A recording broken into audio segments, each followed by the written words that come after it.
Born strong, I was made for this. See, I met so many hard times when I thought I couldn't make it. See, I've had my trials when my pillow dried my eyes. Then the morning came and my wings took flight. I rise, see, I'm hurting but not broken, down but I won't die. I rise, soon I will reach the sky and still I rise.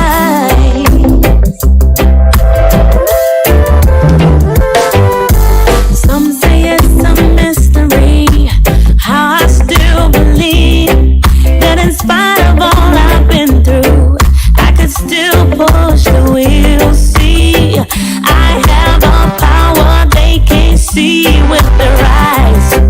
It's a little thing called faith that makes broken wings fly. I rise, though I'm hurting but not broken, down but I won't die.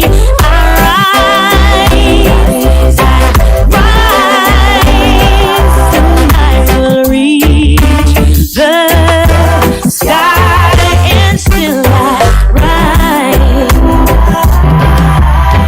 Who can understand when just an ordinary man defies the odds and still fights on to win? I can take it, I can make it.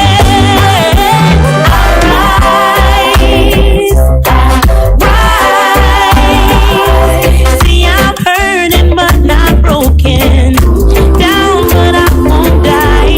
I rise.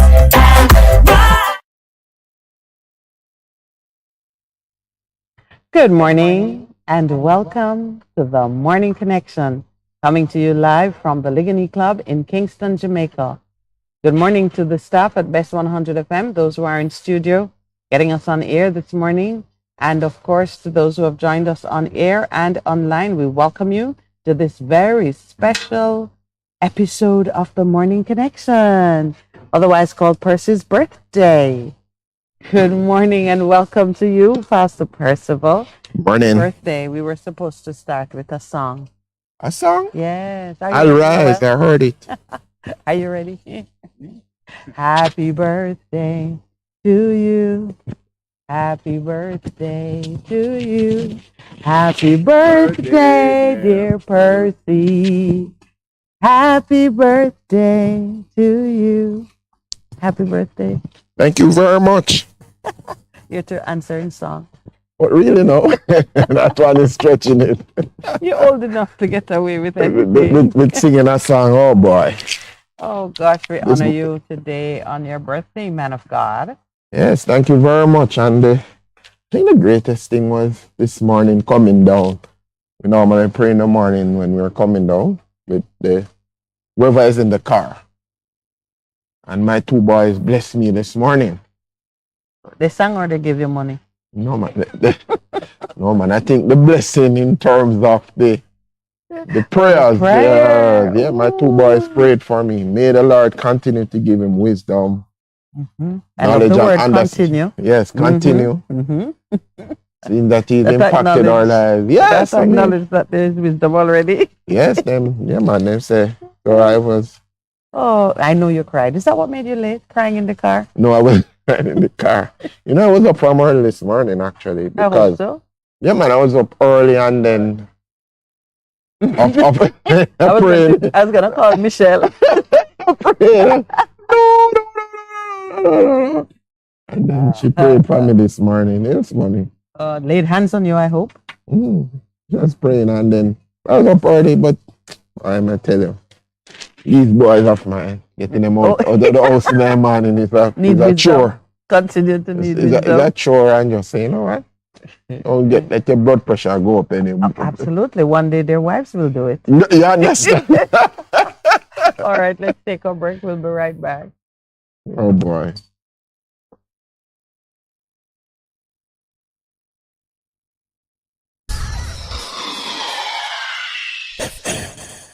This is Meritone.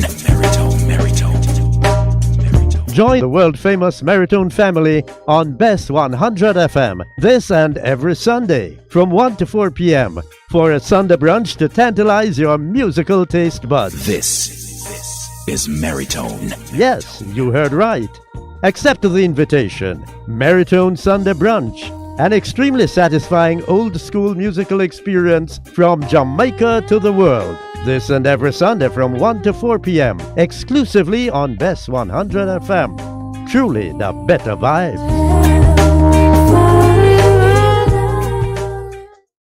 For a better choice in all your electrical supplies, A. Authorized 3M dealer and better brand names. B. Better service including free island-wide delivery. C. All major credit and debit cards accepted. It's ABC Electrical Sales. Shop number 8, Hagley Park Plaza, Kingston 10. Open Monday to Friday, 8 a.m. to 5 p.m. Saturday, 8 a.m. to 4 p.m. We make your electrical jobs as easy as ABC. Call 754-3825-8 or fax 754-3659. ABC Electrical Sales, for a better choice. Hey everybody, Apostle Prophetess Dr. Juliet Fagan here. I've got some good news for you. Many of you have asked and God has delivered. Guess what? Join me this and every Sunday. That's right, this and every Sunday evening, 7 p.m. until 8 p.m. Catch me right here on Bess100 FM. That's right, on Friend of a Wounded Heart, an extension of Vision Miracle Church of God. And so on behalf of Bishop Leroy and myself and all the brethren of Vision Miracle Church of God, I'm looking forward to having you Sundays, 7 p.m. until 8 p.m. right here on Bess FM 100. Vision Printers for all your printing needs. We specialize in calendars, flyers, brochures, and more. Call us today at 968-7506. That's 968-7506. Or visit us at 4 East Bloomsbury Road, off Hagley Park Road. Vision Printers, your best choice in printing. Business owners, what do you want our listeners to know about your business? Check out the Business Spotlight every Thursday at 11:15 a.m. inside Lifted with Darren Chosen Smith, catering to all your advertising needs. Call our sales and marketing department now at 876-276-5072 or 876-887-0800 or visit us at 4 East Bloomsbury Road off Hagley Park Road. That's the Business Spotlight right here on Bess100 FM.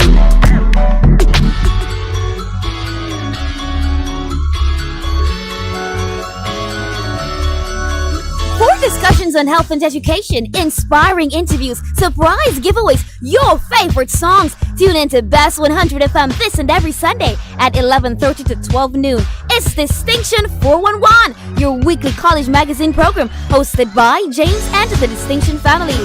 Catch you on Sunday.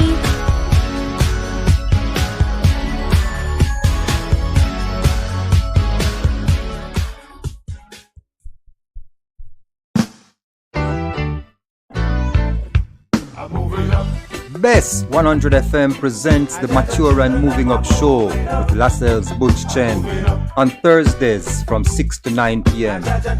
Welcome to this pioneering radio program on our continuing worth in our maturing years, compellingly defined to educate and liberate the younger generation. Tune in and welcome. The Morning Connection is not your usual talk show. We aim to stimulate discussion and chart new paths to self-empowerment. So please join us, Minett and Percy, on The Morning Connection, Mondays to Thursdays, 6 a.m. to 10 a.m. on Bess100. It's good, it's better, but nothing beats.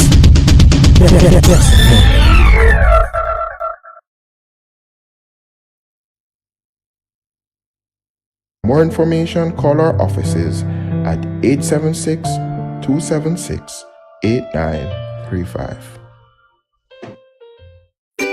Bess100 FM is the authentic voice of Jamaica, promoting your prosperity with better vibes and better music. Yes. Oh, welcome back. This morning it's all about Pastor Percival for at least 10 minutes. No, it's not. It's about At least 10 minutes. no, man. I am good. It's good to be alive. It's good to be alive.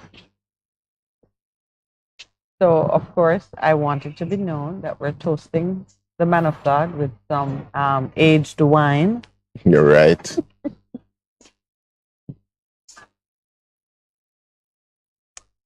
I want him to know that this is a day for breaking rules. Don't you always break the rules? Well, you know, some We did. Other people don't say what if it is if it's something new, because we're always breaking the rules. Yeah, that is in our DNA. Yeah, what Yeah. can I say? I have poured the libation. I don't want the show to go too far without or paying some, proper homage to you, sir, and your attainment of another year Yeah. of successful living, What's up? setting a fine example such that your own children recognize that there is wisdom present in your parenting and in how you live. A lot of times we just don't spend enough time acknowledging the greatness of the people around us and saying it to them while they can appreciate it and correct us if we are wrong.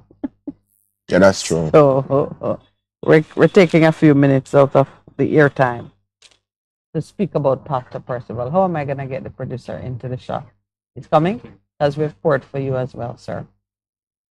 And everybody need to look at these wine glasses, they are still on their fast. I've broken my fast, but they have. Look at this. Yes, Look at it. I'm going. Really? So Look like me greedy, but yeah. I'm not. All right. Should I start, ladies first? Sure. Okay. Percival. Yes, my dear co-host. Here's to friendship. A million years. Absolutely. The million for me, you've lost maybe 2 or 3.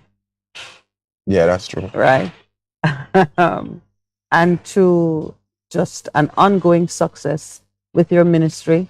Your contribution to this show is phenomenal, and it's well appreciated both by your co-host here, me, and I think the audience, who are fortunate to have your guidance, your commentary, your good humor, your sobriety and calmness as a part of their morning. Cheers to you, my friend. I remember this. Hi, brother. Cheers. It's so funny. Thank you very much. I did do the cheers. I remember something in my childhood, but I'll tell you that off here. Oh dear. I wait on it. I'm only pretending to drink. You don't have to spill the beans. My brother, what can I say that Minett has not already said? Except to say, we love you, we cherish you. Like all of the problems that you give me from here from time to time. Yeah, that's it. Draw the mic here, so fix the mic, it's a Percy. Percy, don't Despite all of stretch. that Percy, is don't what scratch. makes you such an adorable and loving child. Yes. Just wanted Here, to know here. that, brother. Love you, appreciate you. God bless. Uh-huh. Blessings to you. Take another sip. Oh, yeah. May I drink mine? I don't know about them. All right, my brother. All right, so enjoy. That's Happy my birthday time to in front of Percy. the camera. Yes. Yeah. Enjoy. I'll do the vote of thanks after you've done the response. No, but Because there are persons to be thanked for this fine arrangement. of what is happening, but it really, for me, for those, I'm in the process of writing an autobiography, and I'm just reflecting on my life. The Lord gave me the tag. He said, simply by His grace. in all of the things that have happened. And I remind persons who are listening, we think of grace as God's unmerited favor. And I've received a lot of that in my life. But I think also an important thing that has happened to me is the definition which comes out of 1 Corinthians 5:12, when Paul was kind of complaining.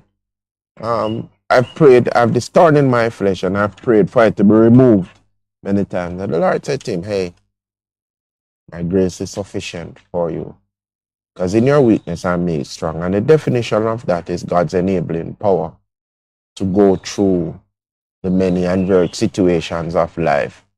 And indeed, I believe this is a year of God's grace on my life. 2 plus 3, 2023, 2 plus 3 is 5 grace. But I also declare over my life that a lot of things are coming to an end. There is a completion, 7 the number of completion. So I just thank God. I appreciate you guys. I see his hand all over my life. That hidden hand just guiding and protecting and just restoring. Some of the times they really figure, oh, me get you son. And then Lord just does things and restores and what happens to those divine encounters with different people or re-encounters with people. You guys are one of those. So I really appreciate it. And a big shout out to the love of my life, Michelle, who I know is always in my corner, always praying for me. To a big shout out to Miss Hazel, my mother, who if nobody else prays, I know that she's praying. She got up this morning around about 4 or 5 o'clock and she was lifting up all of her 6 children and grandchildren to the Lord. So big up to you, Mom, and to my siblings. Family is family. So a big shout out to Michael and Colette and Colleen and Carolyn and my other siblings. That's Jackie and Richard. Shout out to you. And Cheryl. Cheryl, this morning I got a greeting early this morning from my sister who we met. Yeah. And she was just saying, you know, I'm good. I'm basking in the goodness, and I'm just saying, Lord, what next this morning? My prayer every morning I wake up and say, Holy Spirit, what we up to today? And he always comes up with some very interesting and powerful encounters. Some of the times they don't see people again, but you hear it by the way them say, you know, say, a little man. As some people refer to me, a little man. You was a little man. Them say, a little man. A little man. I say, oh yeah. In terms of the impact the Lord has allowed me to have. It's a privilege just to be able to interact with people and to be an encouraging word. Because I think of myself, to sum it up, just facilitating persons to recognize the greatness that God has put in them. So I'm happy. I'm glad. Yeah. Thank you. Now to the vote of thanks. The vote of thanks, yeah? Yes. Glasses and Vintage by JD's Urban Pub. Okay. Yes, and Catherine. Location, venue. Yes, and when I was coming in, Catherine said, happy birthday. Catherine. Okay, you can call her over so she could sing. By the Ligony Club. The location is by the Ligony Club. With Catherine. Which is where we are this morning for our free-flowing Thursday, celebrating Percy, as I think we should. You know, on another occasion, we'd just have fruits and food of every Jamaican style on the table. So you watching us online would just want to rush home. And of course, greeting by Kathy. I'm calling her Kathy, but do you call her Kathy for short? I mean, you seem to. Catherine? Yeah. Oh, Catherine. Catherine. And you have some greetings coming to you from the early risers. Jackie Big says, happy birthday, Pastor Percy. Thank you. Enough more blessings from Jackie. Yes, man. Yes. And we have our usual greetings out of London, England. Where is Delroy in England? And keep forgetting it's a big place. We can't just assume that it's England or it's London or Birmingham. Yes, or, UK up. UK up. Gratitude is the intention to count your blessings every day, while avoiding, whenever possible, the belief that you need or deserve different circumstances. He says the UK is up. Only if UK know that they're up. Yeah, might be said. Can't remember they are striking. People been striking. They've been on a low. Been on a low for a very long time, and I find that so fascinating in terms of. I don't know about you, but I find birthdays to be, I want to say depressing, but that might sound the wrong way. I find it to be a time of deep reflection. It's difficult for me to,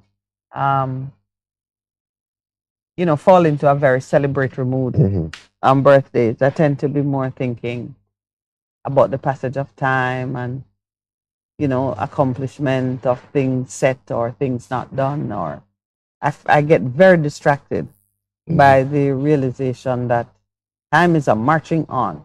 When you say that again, you know that, sister.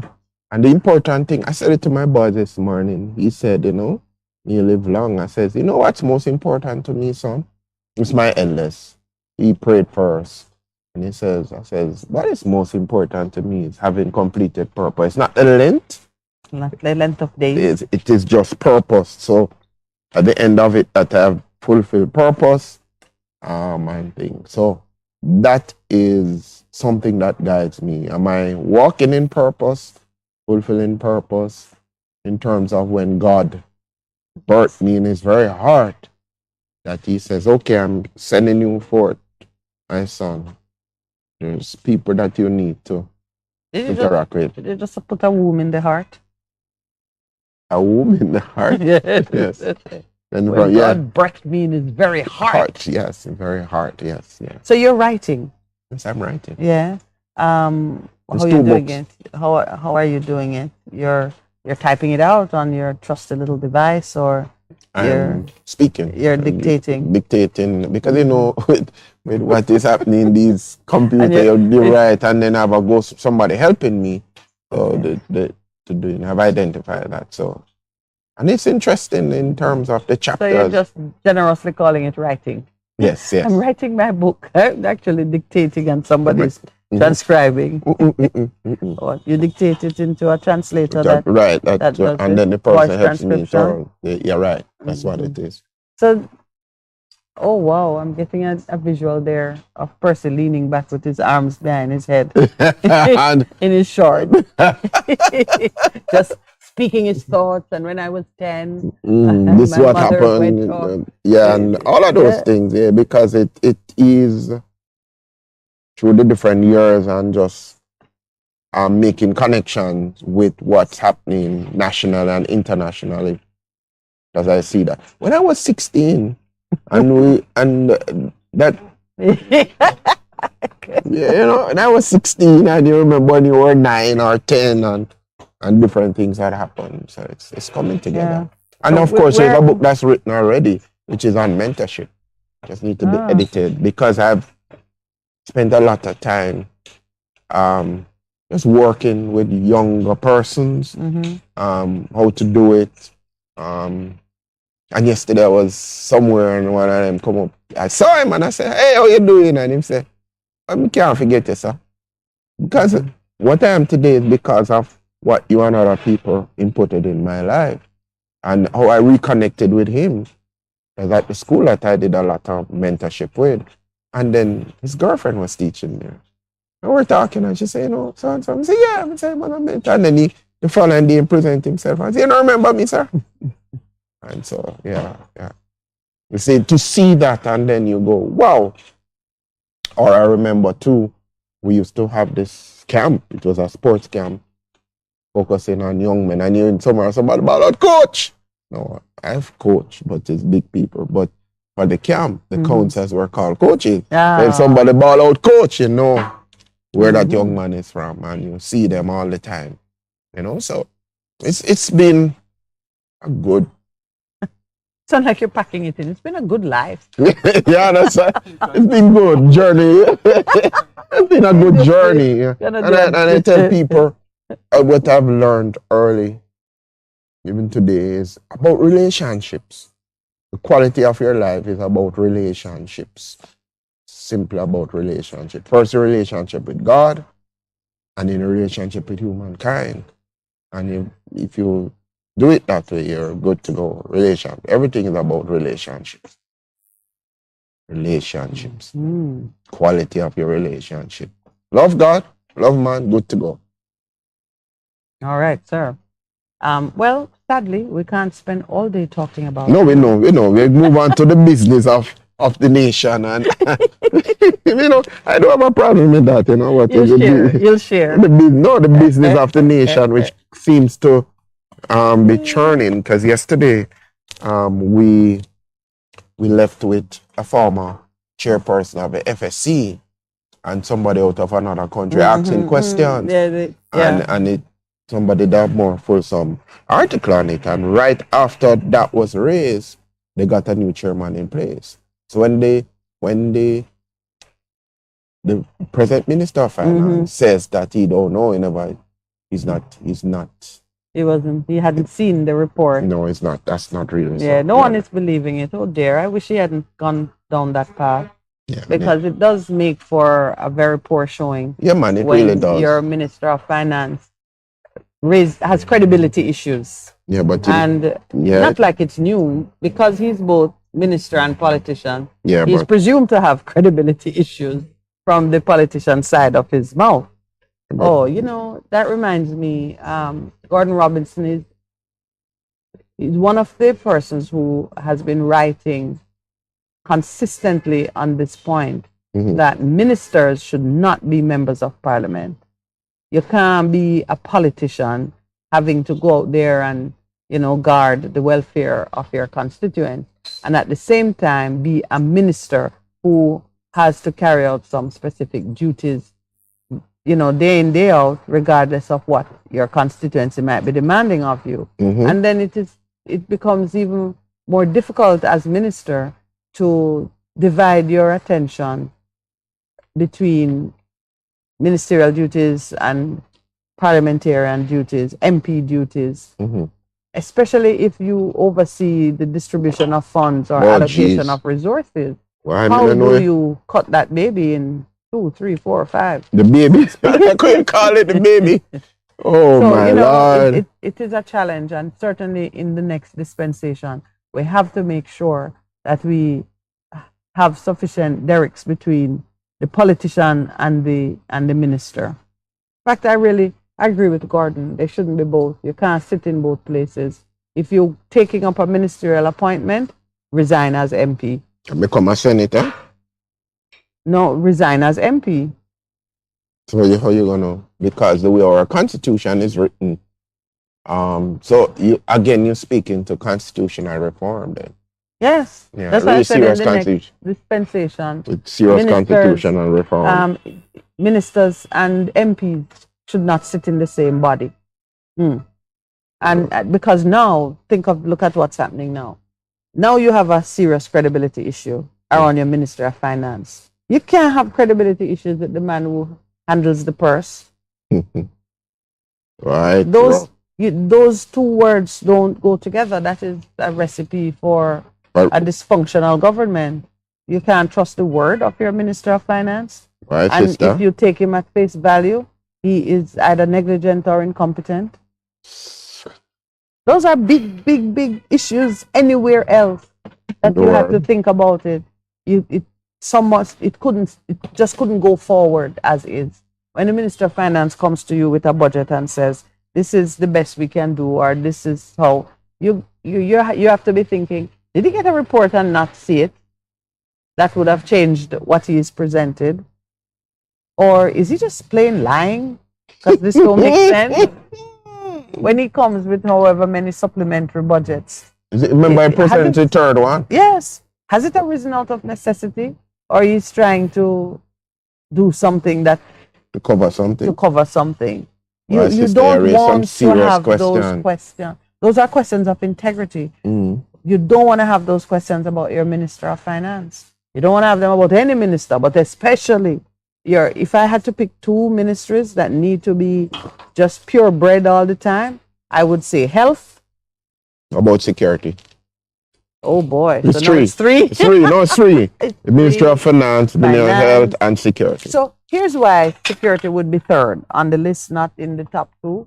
Because matters of national security, spy work and, you know, undercover, what they call them, black ops. Not sure why, but I love the expression. Black still. operations. Black operations, in the dark operations.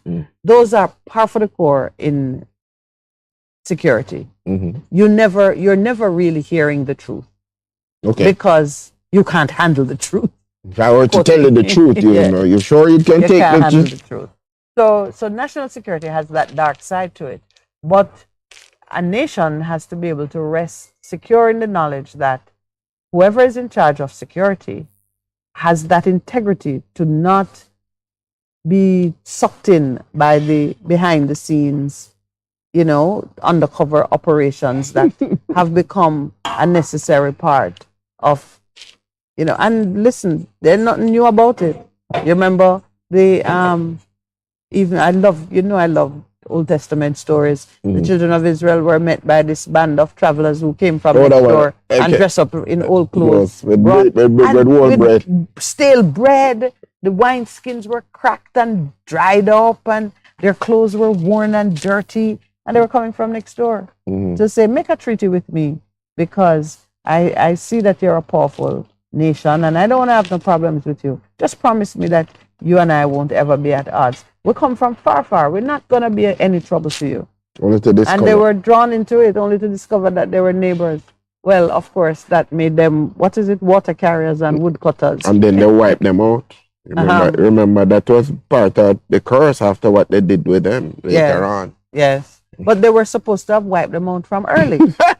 But because they never listened. Yeah. So, you know, there are some things with security that you can take the double speak and the two-facedness. You don't want it for yourself, but you want your intrigue. You want the intrigue to be able to work to your advantage. But when it comes to health, matters pertaining to policies for health. And, what about justice? Justice,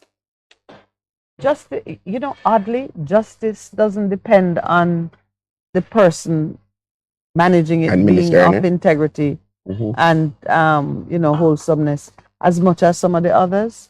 Because justice has so many parties who have to work together that if one is rotten, the other's supposed to suss it out. Or because with the justice, you have the independents who can say whether it's the Supreme Court versus the political. So that's what you're saying? No. I'm saying there are so many actors on the stage to produce. Justice is real justice. Comes out of an interworking of several parties. If one is weak, the other should balance it out. Correct. Or can balance it out. But why are we having this challenge, you know, in our country in terms of justice then?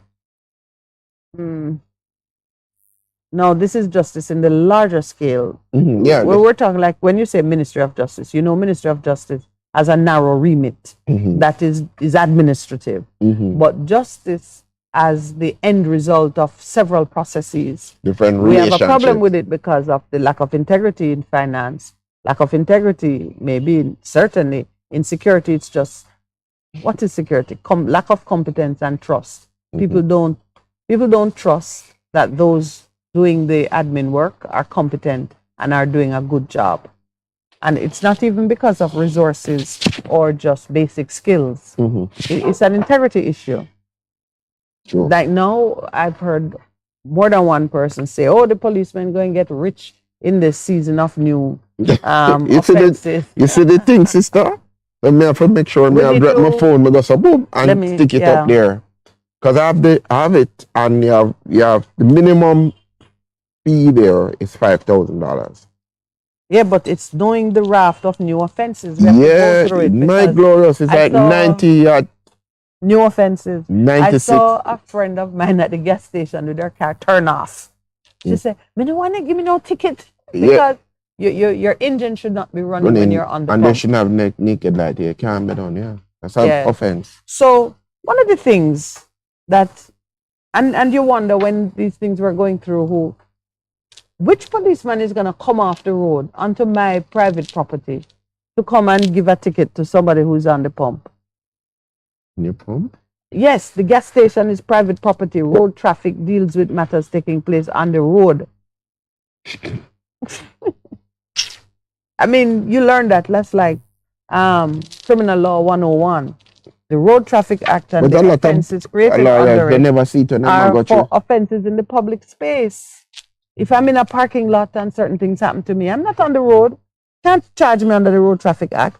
Can charge me on something else. If I'm on the pump at a gas station, I'm not on the road. Where is the Road Traffic Act? Anyway. It's a good thing. It's a great when thing. we return. It is so wonderful that you are versed in the law.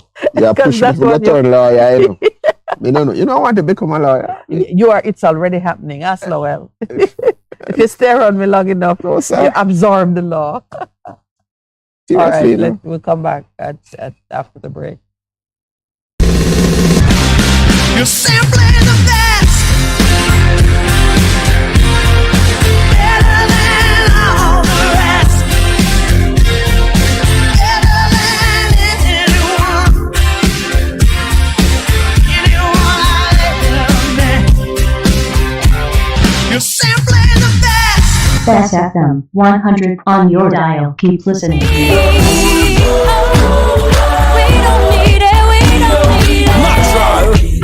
The Jamaica Anti-Doping Commission, in association with the Jamaica Information Service, now presents JADCO and You. On November 19, 2022, the Jamaica Anti-Doping Commission, JADCO, continued its fight against doping in sport by staging its 9th annual Senior Athletes Anti-Doping Education Workshop at the Terra Nova All-Suite Hotel in Kingston. It was held under the theme, Introduction to Adele 24-Hour Access to Anti-Doping Education. For the first time, a hybrid approach was used. Over 70 senior athletes and their support personnel, including coaches, members of federations and associations, professional clubs and groups, and secondary and tertiary institutions, turned out to support the event. On this occasion, Executive Director of JADCO, June Spence Jarrett, introduced the participants to the World Anti-Doping Agency WADA Anti-Doping Education and Learning Platform, ADELE. ADELE is a global platform by the World Anti-Doping Agency that provides 24-hour access to education and learning opportunities to those who wish to learn about anti-doping. And there are courses that are offered in the ADELE platform: clean sport and the anti-doping sport system, safe use of medication in sport, food and healthy eating, introduction to anti-doping testing process, and you can see the consequences of doping. And also the WADA's Speak Up Whistleblower platform is right there. It is explained and you can access all that information. Executive Director of JADCO, June Spence Jarrett. Director of Communication and Education, Vanessa Reed-Ledford, delivered a presentation dubbed Born to Win, in which the role of JADCO and WADA was outlined. The presentation also provided participants with values-based education and highlighted the social consequences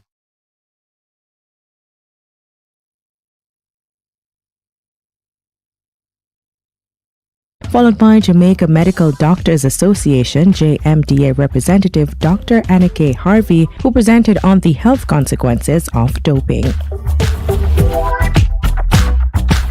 Senior athletes shared their opinions of the workshop. It was an excellent workshop. I think as the player representatives for the region, I think the knowledge that I have received, it is very easy to pass on to the cricketers and to help them going forward with their careers as it relates to anti-doping. I'm according to your own pace and get updated information and even have courses available, because I myself will be taking a couple of them shortly. I feel that it has come a long way in terms of what it was and what it is now. A lot more information, and it has been presented in a way for us to, as younger athletes, to understand and know what is expected of us coming up. Senior athlete Jamie Hay from the West Indies Players Association, Shade Green of the Jamaica Bobsleigh and Skeleton Federation, and Brooke Ashley Jarrett from the St. George's College rugby team. Athlete support personnel senior sprint coach at Racers Track Club Patrick Dawson and first vice president of the Jamaica Amateur Softball Association Clyde Shaw also shared their opinions about the workshop. It's very educational, and it helps the athlete to understand the importance of not taking drugs and the importance of staying clean. I think the workshop was well organized. It was beneficial to all those who came. Meanwhile, Vice President of the Jamaica Medical Doctors Association, Dr. Brian Kazera, commended JADCO for engaging health professionals in the fight against doping in sport. JADCO is doing a great job hosting these types of workshops, keeping the athletes informed and also involving the other stakeholders, such as the health professionals, so that we can also be able to assist them and assist JADCO in the fight against doping. The Jamaica Anti-Doping Commission committed to the fight against doping in sport. To learn more about the fight against doping in sport, contact JADCO at 876-929-3500 or visit its office at Ballata Multiplex, 1 Ballata Avenue, Kingston 10. You may also log on to its website, jadco.gov.jm. Feel free to check out the Commission's Facebook, Instagram, Twitter pages, or YouTube channel. This has been JADCO and You. Until next time, remember, you don't need dope to cope. A production of the Jamaica Information Service, the voice of Jamaica.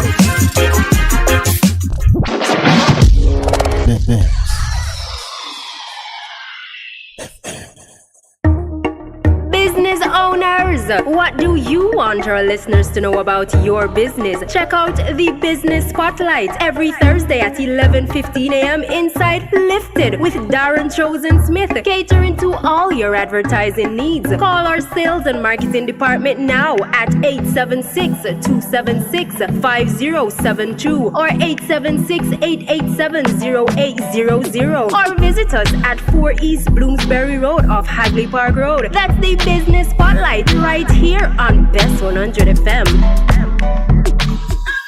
Hey everybody, Apostle, Prophetess, Dr. Juliet Fagan here. I've got some good news for you. Many of you have asked and God has delivered. Guess what? Join me this and every Sunday. That's right, this and every Sunday evening, 7 p.m. until 8 p.m. Catch me right here on Bess100 FM. That's right. On Friend of a Wounded Heart, an extension of Vision Miracle Church of God. And so on behalf of Bishop Leroy and myself and all the brethren of Vision Miracle Church of God, I'm looking forward to having you Sundays, 7 p.m. until 8 p.m. right here on Bess FM 100. Vision Printers for all your printing needs. We specialize in calendars, flyers, brochures, and more. Call us today at 968-7506. That's 968-7506. Or visit us at 4 East Bloomsbury Road, off Hagley Park Road. Vision Printers, your best choice in printing. He's coming back. Yes, indeed, it's redemption time with Apostle Clive Campbell presenting a life-changing, life-challenging message to encourage, inspire, and motivate you towards your destiny. Every Tuesday night from 9:30 p.m. until 12:30 a.m. and on Saturday from 9 o'clock until 10, right here on Bess100 FM. It's redemption time. I'm standing firm. What should a taxi service do for you? On-Time Taxi Service is more than just a ride to the other side of town. They offer clean and spacious vehicles, reliable service, and promise to always look out for their customers. They'll come when you call and take you where you want to go on time. You can call us on 926-3866. We are something special on the road.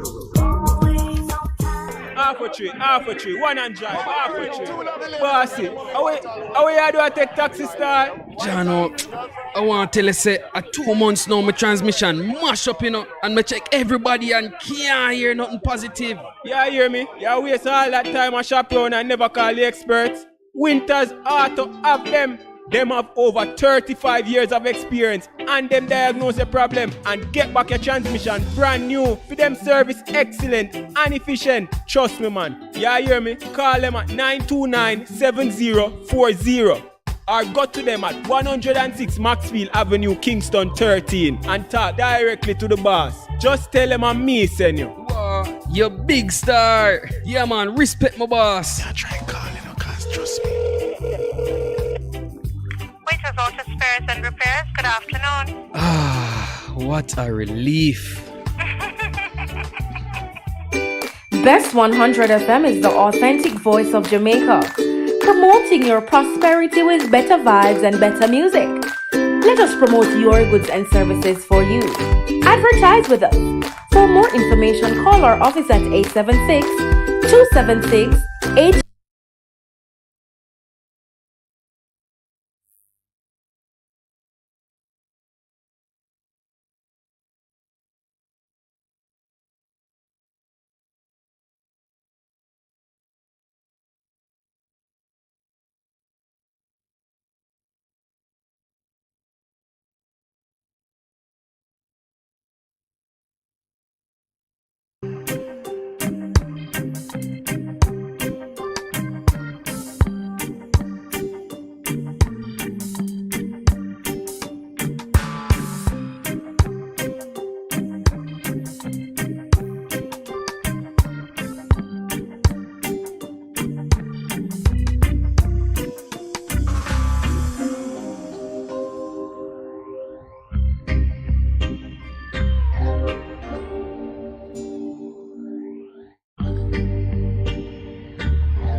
Welcome back.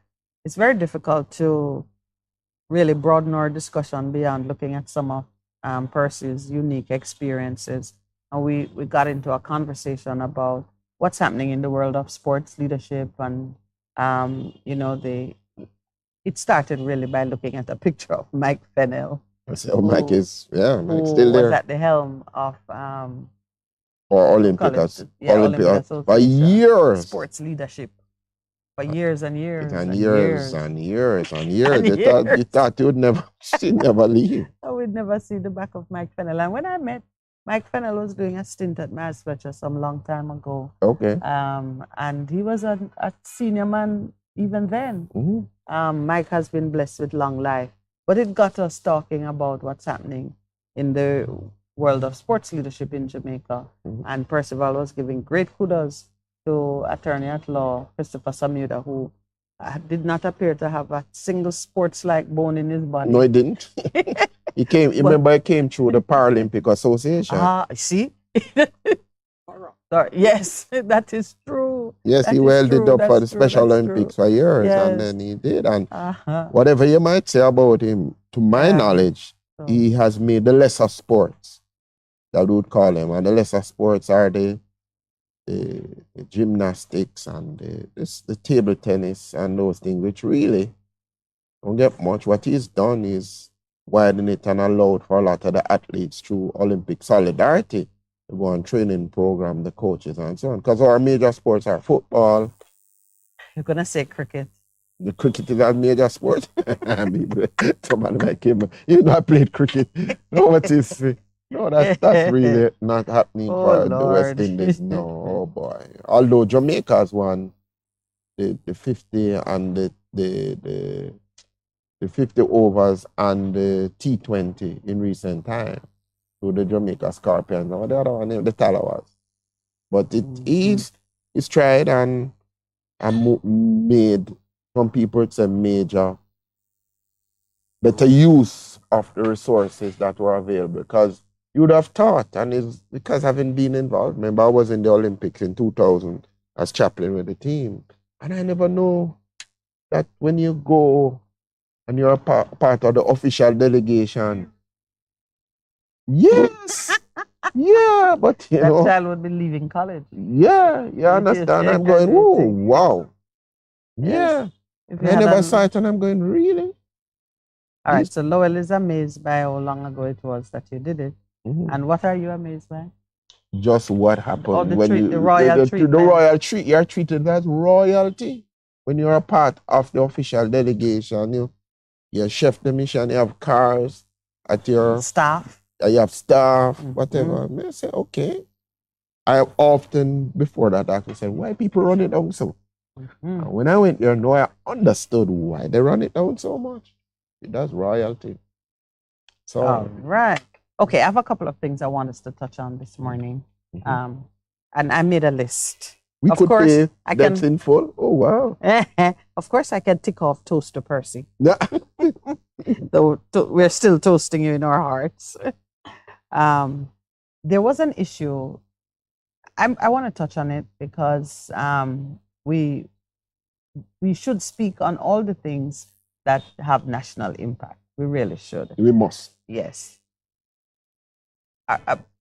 Women in Parliament. Women caucus. The Women Caucus in Parliament. It's got mixed reviews, and I think you and I should consider what it means.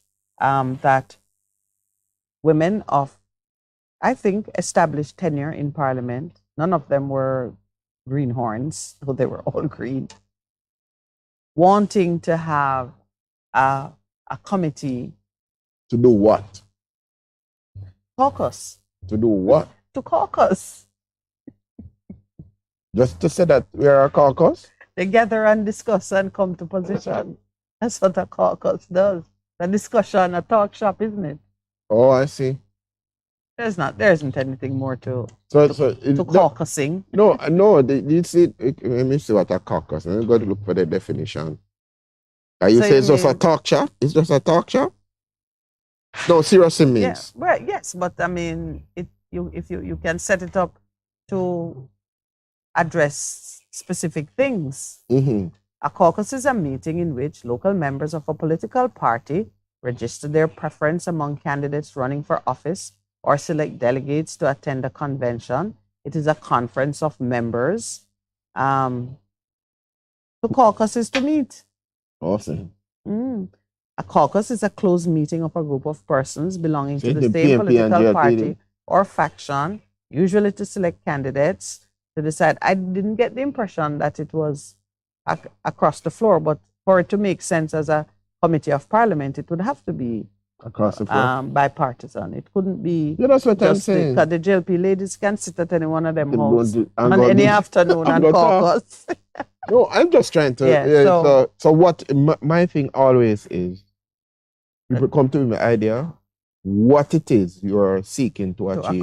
What is the purpose of this thing? Because when you understand purpose, then you know how to guide it, how to direct it, how to cause it to fulfill what it was set up to do. When you do have purpose and you go all over the place, so that's why I wonder who came up with this wonderful idea.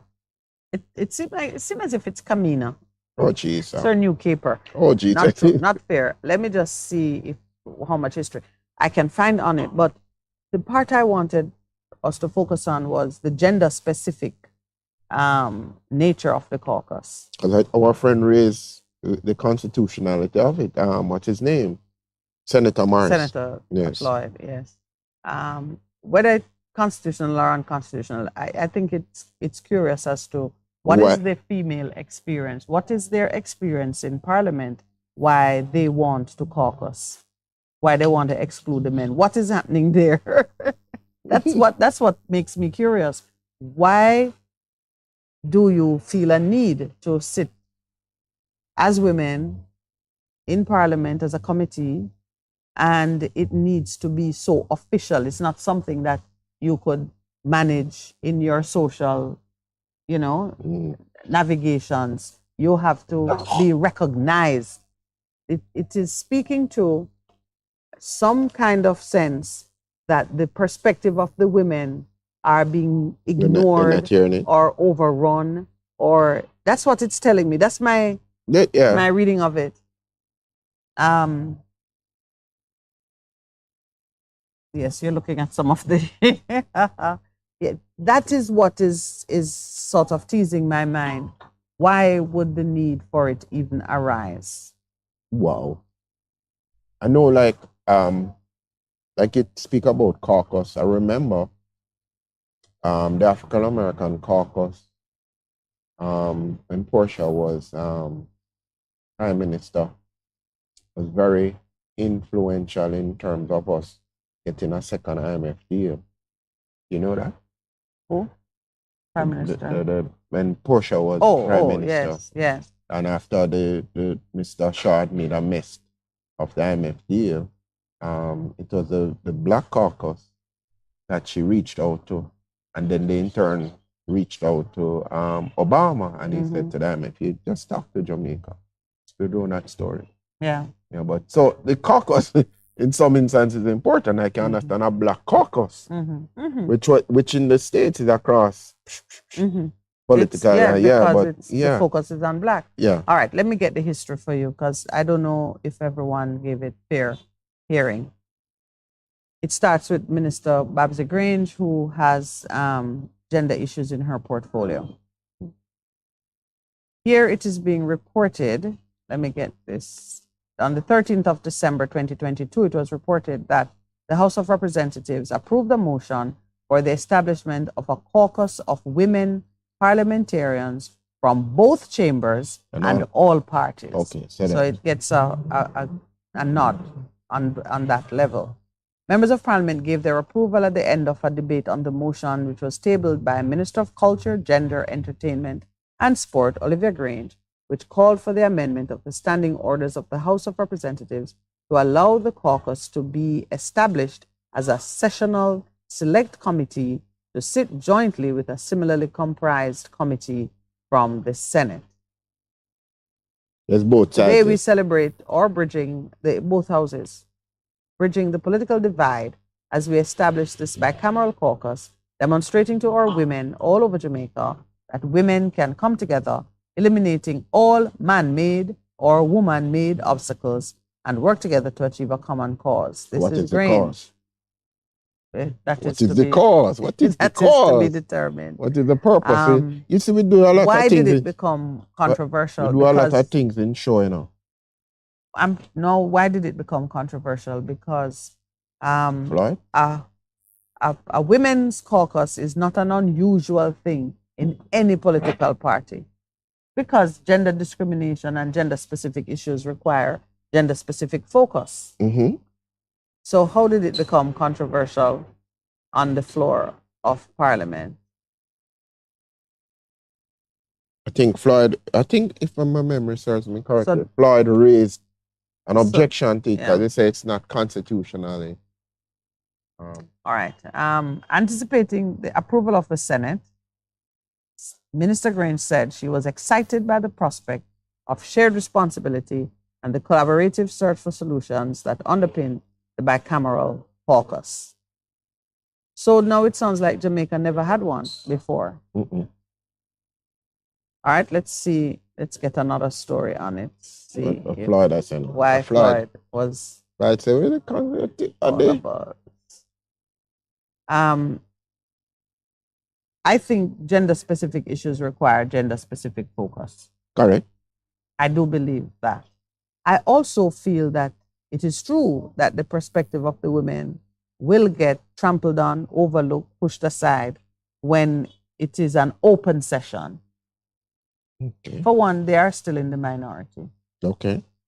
And there has to be a necessity, a need for that voice to be heard, and you need space and privacy to work through that are the issues that are gender specific. Absolutely. So and therefore, then come with a position. So now we get to understand. So therefore, it means then that if bills go to the House are tabled, and you have these, like we went to the Joint Select Committee, right? So if it goes to a Joint Select Committee, what would happen is that a woman sitting across a political divide would say, this is our position on it. So when we go into the law, when we're going to do it, make sure that these things are covered. No, I can understand the purpose of that. And they could then sit and interact with the public if they choose to. Yes, and say, well, this is what pull it is. From, what so that makes sense. That makes sense. That makes sense. That makes sense to me. In fact, now I'm thinking they didn't have that. Because it would be straight along political lines. The vote, remember saying they don't vote what the party say, and even if few people have had the balls to say, well, what do women have anyway? to say if we go against the tide. I won't tell you what we have. No, but I'm just saying it, you know, Yeah. what would the woman anyway? So it seems as if when it got to the Senate now, for their approval, because it got through the House of Representatives. It would have. When it got to the Senate now, it attracted a different response. Yes, it attracted that. Senators clashed over all-woman caucus.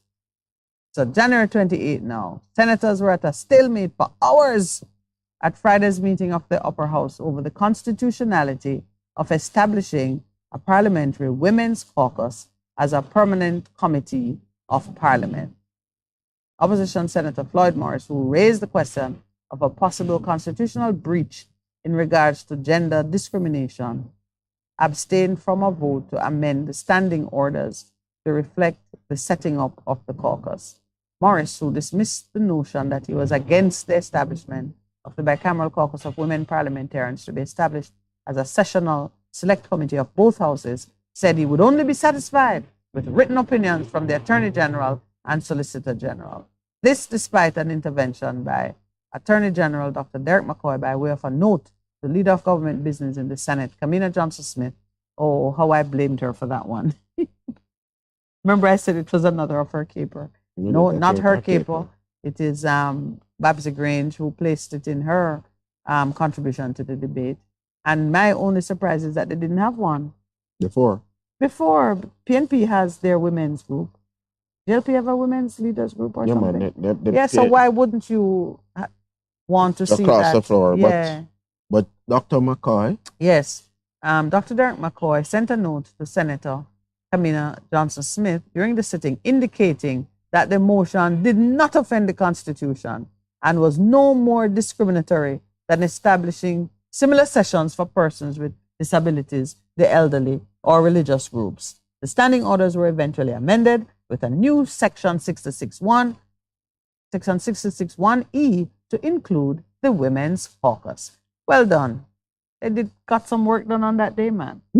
And it's good that the Attorney General. I wonder why Yeah. why hasn't Dr. Derek McCoy spoken to the other things that are, to my own mind? Maybe he has, but it wasn't ready into the dialogue. No, but I'm just being mischievous. No, but I'm just saying, in terms of more pressing things, more pressing matters.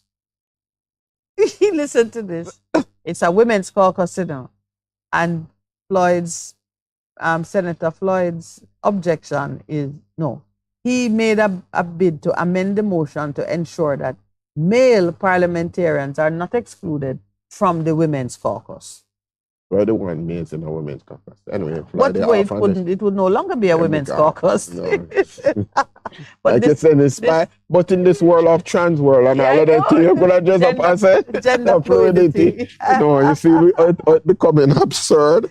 Because is actually quite funny. You know, it's funny because a man could have said, today I'm feeling like a woman. Can I go and join? Yes, sitting with the girls today. Yes, because I'm feeling like a female. Noel had shared something with me about some prison for women. No, it's not it's a serious thing, you know. I know. Yes. It was a reported case of rape. A trans man identifying himself as a woman. Yes.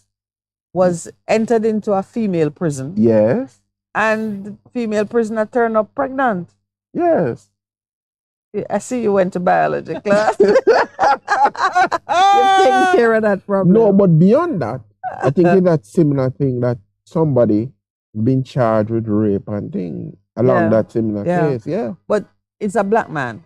So I said no more than the man want to go hang out with the women and decided that he was trans. Oh no, sir. And promptly went in there and got one of the was having great fun. One of the real women pregnant. No, when you think about it, you know, it really the word of God says God has allowed them in their futility of their thinking. It's 7:30 though.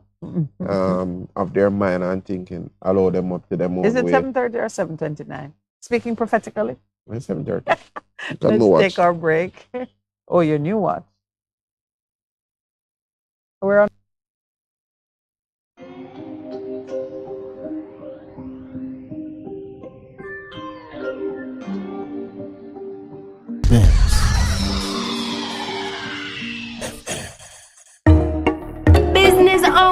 What do you want our listeners to know about your business? Check out the Business Spotlight every Thursday at 11:15 a.m. inside Lifted with Darren Chosen Smith, catering to all your advertising needs. Call our sales and marketing department now at 876-276-5072 or 876-887-0800 or visit us at 4 East Bloomsbury Road off Hagley Park Road. That's the Business Spotlight right here on Bess100 FM.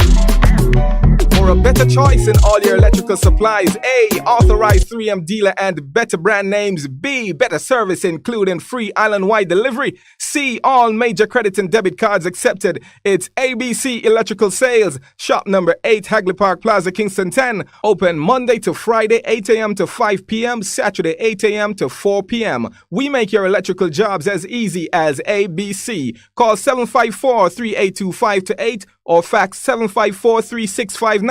ABC Electrical Sales, for a better choice. Having trouble getting parts for your Mazda? Maljam Auto Parts is your solution.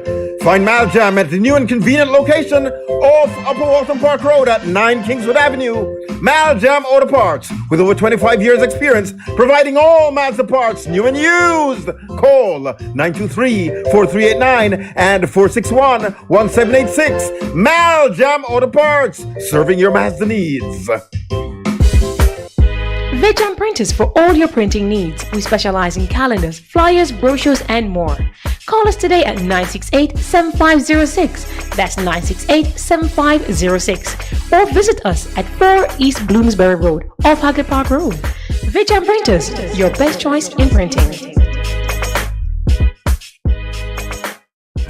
He's coming back.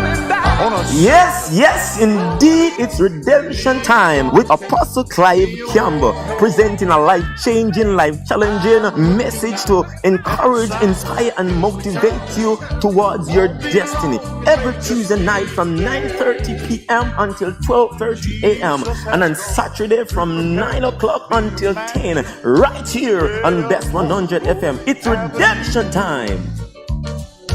I'm standing firm. What should a taxi service do for you? On-time taxi service is more than just a ride to the other side of town.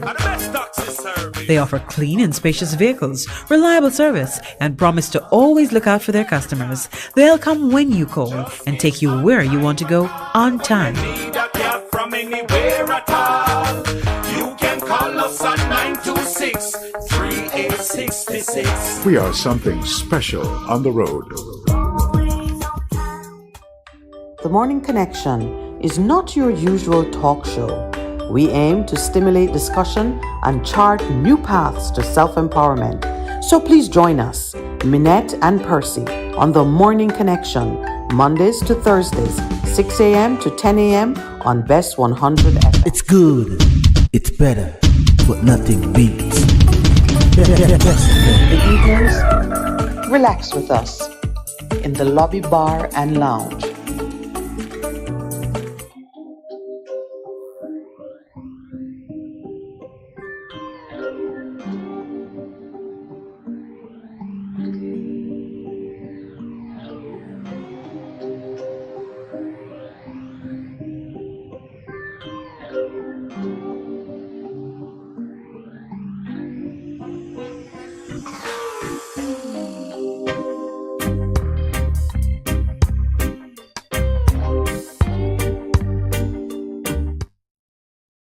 All right, so Women in Caucus.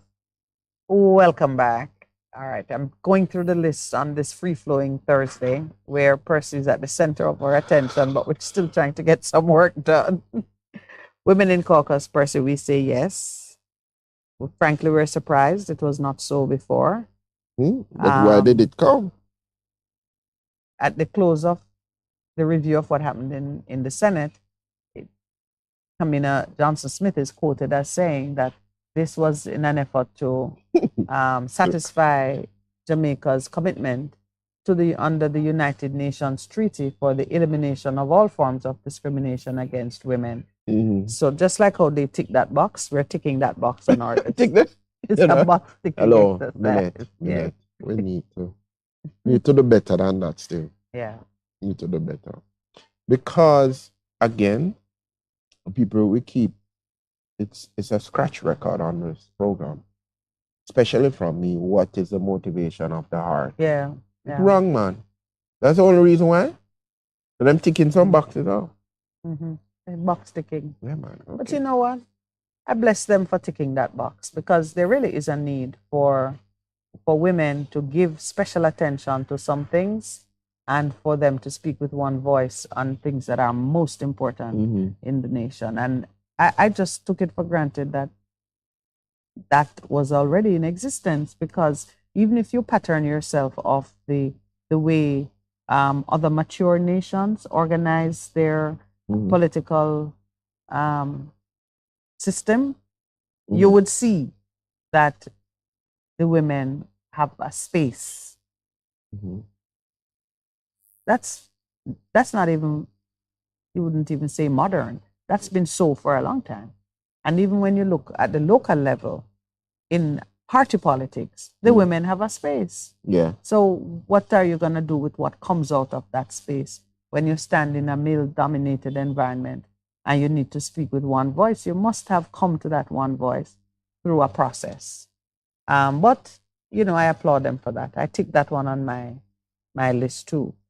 There's an issue which I was watching it. Well, we had a series of digital literacy presentations last year, and I see the necessity for us to return to it again, especially because amongst I call it the new journalists, talk show hosts have been around for a while, but I think you and I have added something different to what we do and how we approach it. And it's necessary for thought leaders or opinion makers to play a significant role in just shaping our perspective on certain things. This week is Journalism Week or Journalist Week. I don't want to be too precise on how I can find it anyway. And we saw them, there are the traditional ways of paying special attention to different industries when they are being celebrated. Yes. So journalists or journalism is front page this week. And there's an article from yesterday's Gleaner, edition of the Gleaner. The Fifth Estate. Yes. Bloggers. These are people who talking enter about that into issue. Social. What is the B for? Because it you have bloggers, you have bloggers. It's bloggers. Yes. But really, you go online and you maintain a running commentary on anything that cross your thoughts. And there are some noted ones in Jamaica who are influencers who speak on all kinds of matters, politics, just happenings, local happenings. They've drawn the ire of the traditional journalists. So if you take a look at the article, it talks about bloggers being slammed as rogue journalists. But it's quite a compliment to be calling them journalists. God, they never ever consider themselves that. If a traditional journalist is saying to them, oh, wow. Yes. You're a rogue journalist. You're it rogue. starts by acknowledging that it's a journalist who has gone rogue. Oh, They're not journalists. And I think that's one of the base things we have to recognize, that technology has given prominence to certain activities which, without the technology, those persons would have remained as just gossipers and people hanging out at the corner shop or wherever people sit and just chat foolishness. Oh my Lord. And their sphere of influence would be limited to the 10 or 20 persons that they can speak to in any one day. And if those 10 or 20 persons repeat it, yes. But now you have an audience. But now, through technology, you can be speaking to millions. And maybe even regret it when you realize how far your words have gone. But technology has made it so much easier for nonsense to spread. You know, there's a saying of some vintage that a lie will have traveled the world twice before the truth has put on its boots. Okay. Have you ever heard it? I may have paraphrased it a little, but the essence of it naturally is that something that is not true travels at a way more rapid rate of speed than the truth. The truth is just stretching and greeting the day and looking out the window. Should I go out this morning? While the lie has already done laps around the country and is looking to take the plane and go somewhere else. That's the nature of things. That's just the nature of things in this realm. It requires a kind of a, well, you know, I always say a right understanding of what you're dealing with in order to shape a proper response. So the first thing is, bloggers are not journalists. Don't put them there. Sometimes, like even when callers call us journalists, we're not journalists. We know. We've not studied one lick of journalism. We're not subject to the code of conduct. Do you know there's a code of conduct? A journalist, yeah. Yeah. We are not even a part of their. Why they don't invite us to anything? We are not a part of any protocol that covers the professionals who work in the field. We are persons who, by reason of our experience or education maybe, and the perspective that we share, have the opportunity to speak to you. And if we had such burning words in our bellies that we'd have to stand up at the side of the road and say it, we'd only speak to the 10 people who stop to listen. But because we are on air, we get to speak to more than that. But we're not journalists. Get us down the days when I used to preach on the bus. Yeah. Speak about the days when you used to preach on the bus. I was preaching a good news. No, the one from Spanish Town to Kingston. Yeah, man. So, did you like plan it, or you're sitting there and the Lord say, get up, Percy, and tell No, some of the times we plan it. There's a friend of mine, he's a doctor, but he works with CDC out in South Africa now. We do it.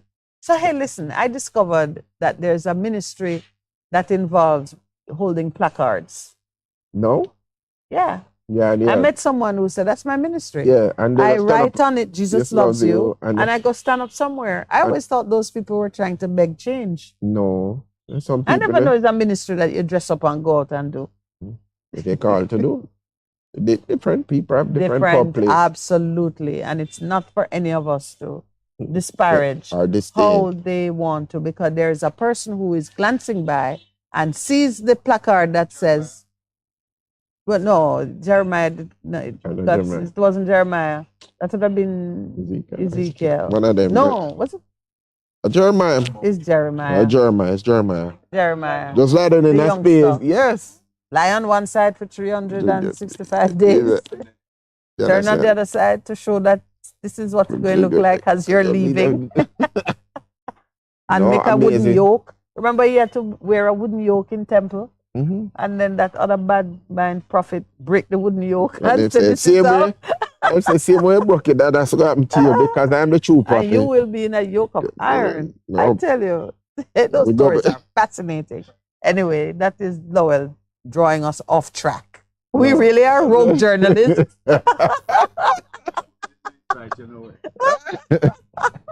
No, but yeah, we are rogue journalists. Anyway, but it's important that you understand that not everybody who's speaking to you have a certain accreditation that you could go and quote them and said, you know, like you could, all right, let me get serious now.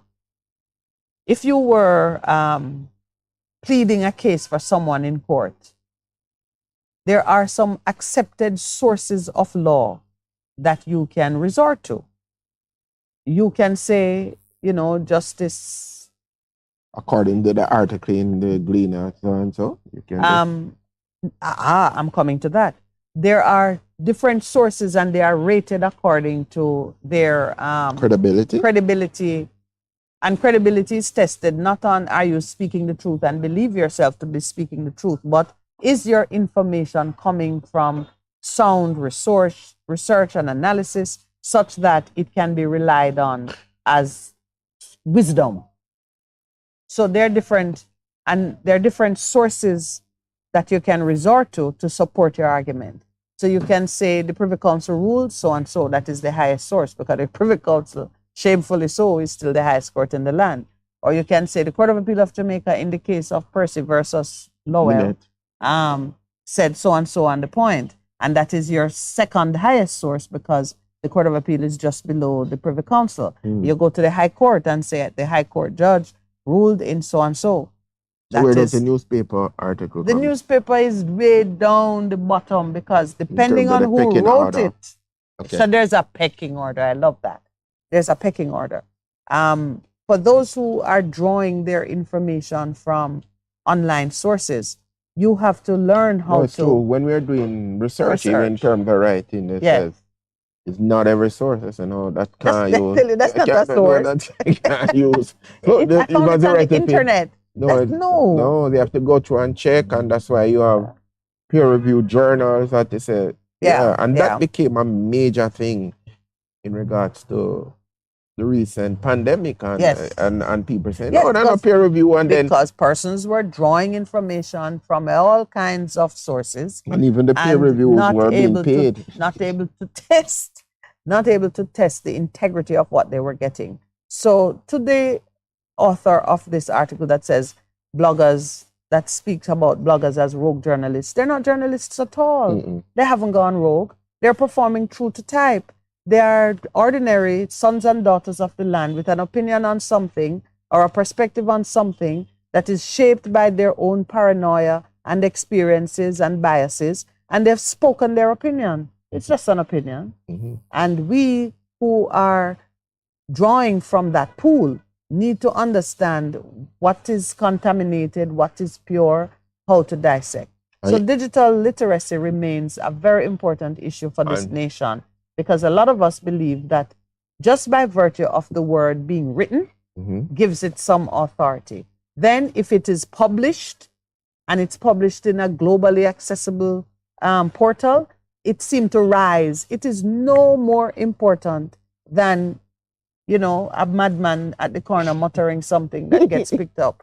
And we have to have that. They'd be very strong in that, because even then, as we speak about what sources are acceptable, one of the things that really emerged during the lockdown and COVID in terms of information was, that there was, in the use of one of the medicines that they said had been tested, people threw it out, said horse medicine.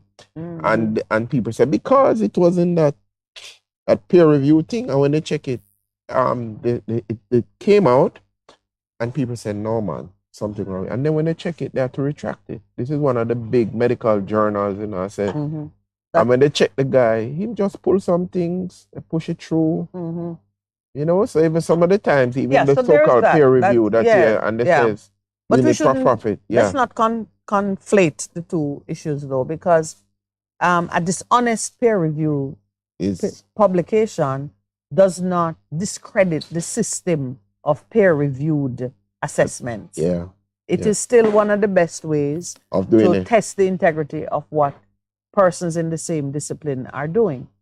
To have other experts of ability look at what the person is doing. That is a good way. But you can never bar dishonesty and fraud from any money system. driving it now. And of course, money. Almighty mammon. Right. So anyway, this comment that bloggers were making things hard really comes from a place of sloth and laziness. You think so? Yes, it is. If the traditional journalist now, the professional, who must do the work of reporting with integrity and based on investigation and credible sources, they are saying here that these social media journalists, I have to use quotes, air quotes, that these persons are making it hard. Difficult for them. They make the work of traditional journalists difficult when they are reporting on, at the moment they were talking about when they're reporting on society's vulnerable, particularly victimized children, So here's what you'll get. There are rules that cover how you report on certain matters. And we see the Broadcasting Commission taking TVJ to task, for example, for putting up a lurid video where you're seeing more than you should see. But TVJ is competing against the blogger who put up the whole thing with everything exposed and on full display, and even the language that TVJ couldn't put on their thing. You can hear it on, yes. Redactor. You shouldn't be competing. You shouldn't be competing because, or you should not be competing. Keep it pure. You should not be competing because what you do is of a particular type and nature that is still desperately needed. And in fact, the more the bloggers do foolishness, you should now develop a fact-checking ministry. That should be your ministry, to fact-check what is on social media and correcting it in the proper space, so that when discerning individuals say, I saw that over there, what's the truth? They can say, oh, let me look at TVJ's fact-check ministry portal to assess what went on over there. Because a part of digital literacy is to know how to find the truth about something that is put out. A basic rule that I give to like my young niece, family members, I said, if you see an important news item being reported only on social media, it is not true. There is no way in life that, say, the Queen would have died and the only place you see it is on, give me a social media, on Twitter. Or the only place you see it. You know, or that's an interesting thing. When they announced that Pele had died, before Pele had actually died. No, yeah, that's true, because the only place it was on social media. I was listening to BBC. Yeah. And they were reporting how the Minister of Interior died. Mm-hmm.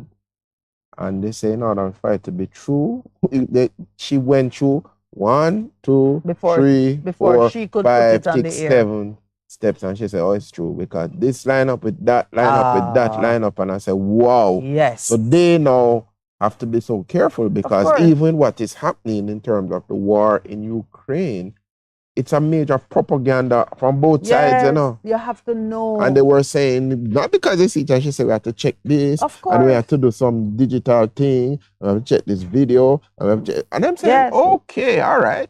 So that makes sense. But even as you speak about fact checkers, one of the other things that has emerged, people put themselves even out as fact checkers. They were saying, who paid that fact checker to? So again, we always say, follow the money. What's happening here in regards to it? Because with what has emerged in the Twitter dump, as it is called, in terms of how the state and other people work very hard to censor things that would have given a counter thing or to try balance it out.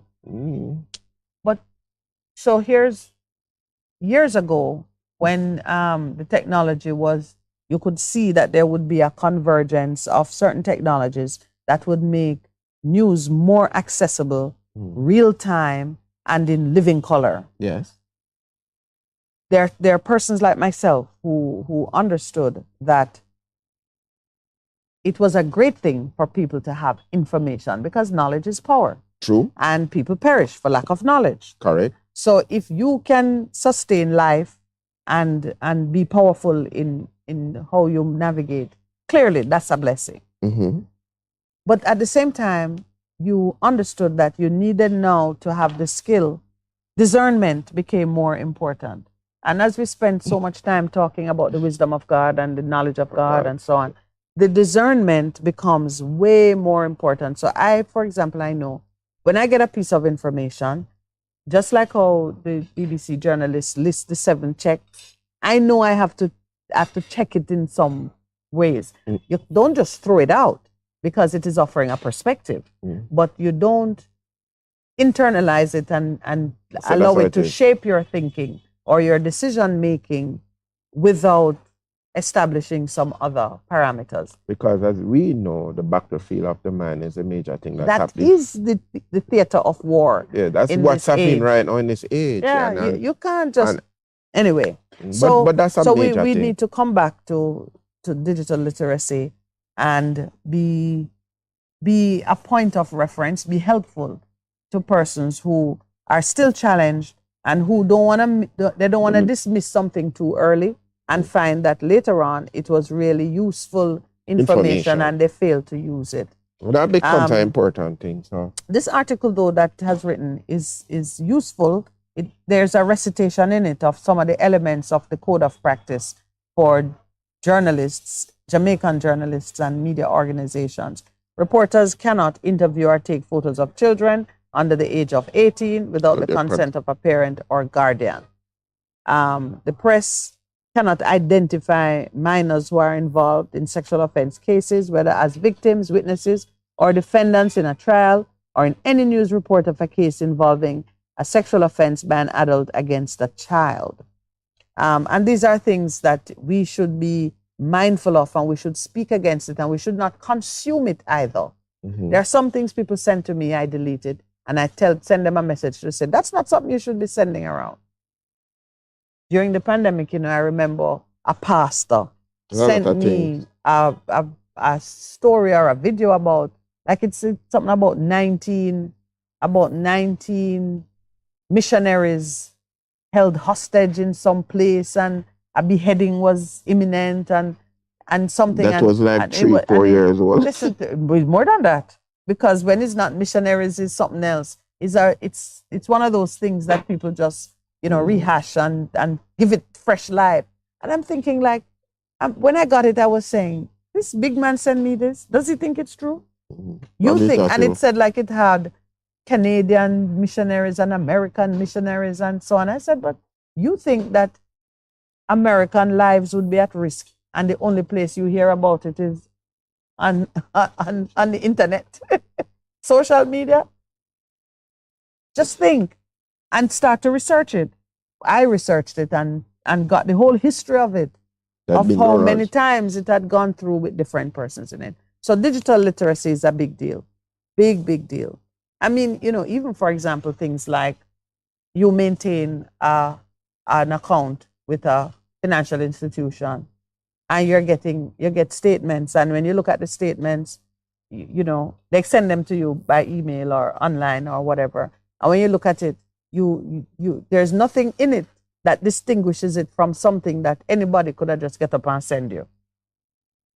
It puts you on the alert that you go deeper.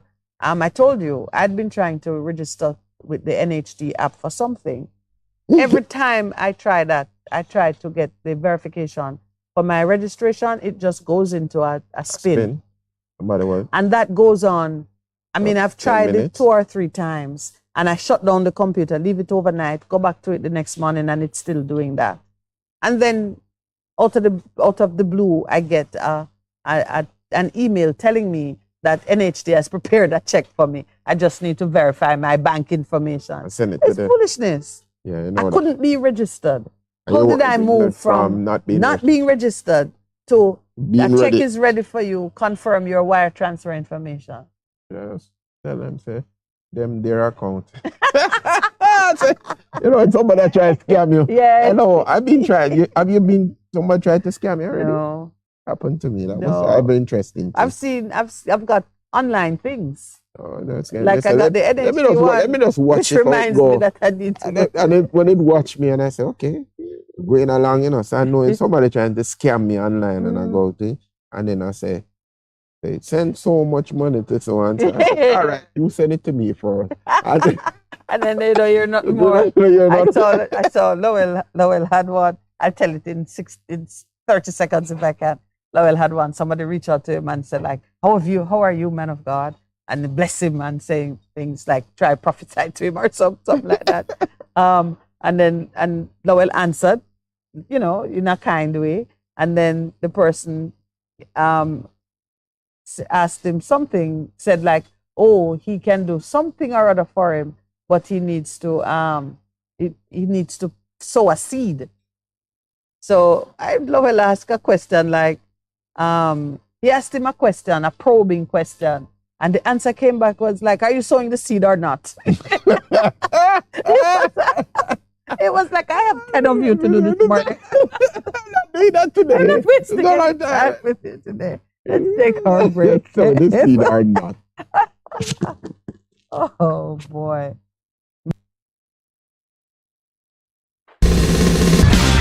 You're simply the best. Better than all the rest. Better than anyone. Anyone I ever met. You're simply the best. Bess FM-100 on your dial. Keep listening. BBC News. Hello, this is Jerry Smith. The United States has gained a further foothold in Southeast Asia in a military deal with the Philippines.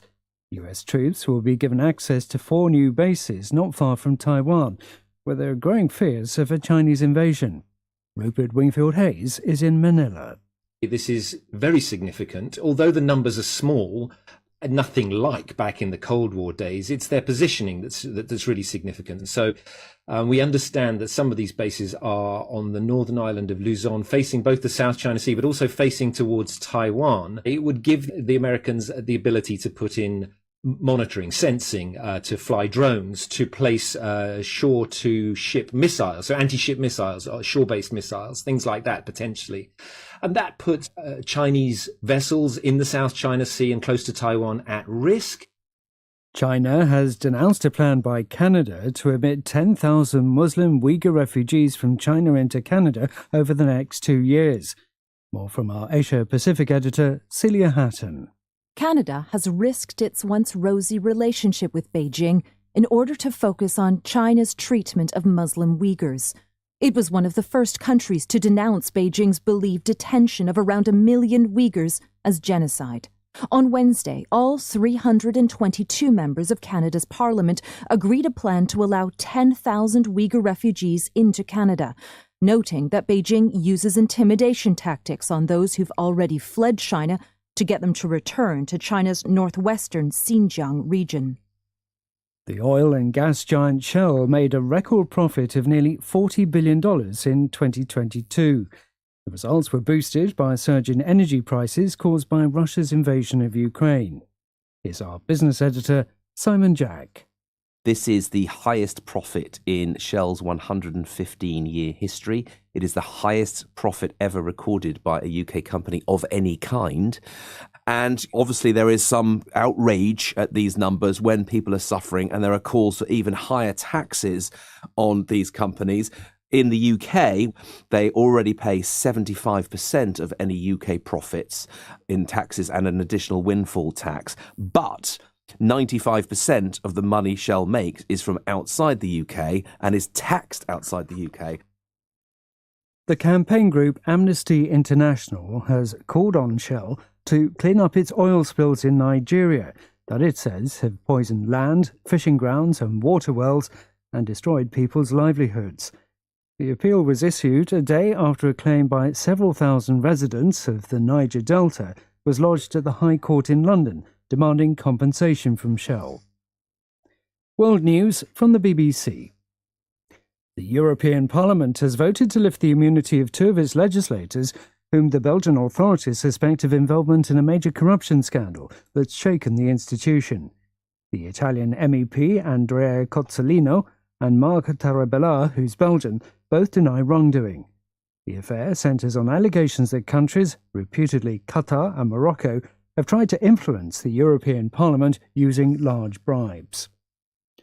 On his last full day in the Democratic Republic of Congo, Pope Francis has addressed some 80,000 young people at a packed stadium in the capital, Kinshasa. To frequent rapturous applause, he called on them to forge a new future without corruption and distrust. Kenyan police have arrested 6 teachers from a primary school in the western part of the country over a widely shared video showing pupils simulating sex acts as the teachers watch. Local media reported that the teachers in Nyatmache in Kisii County were arrested after Education Ministry officials watched the clip and raised a complaint.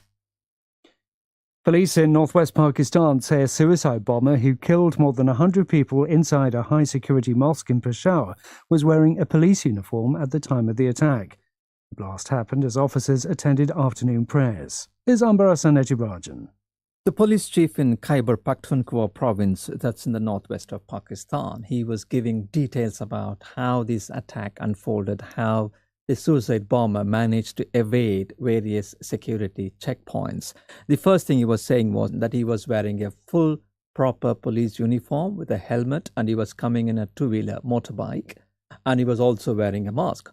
So the people at the main gate, this is a high security zone where the headquarters of police and counter-terrorism department buildings are located. So they didn't check him because they thought he was one of their own. BBC.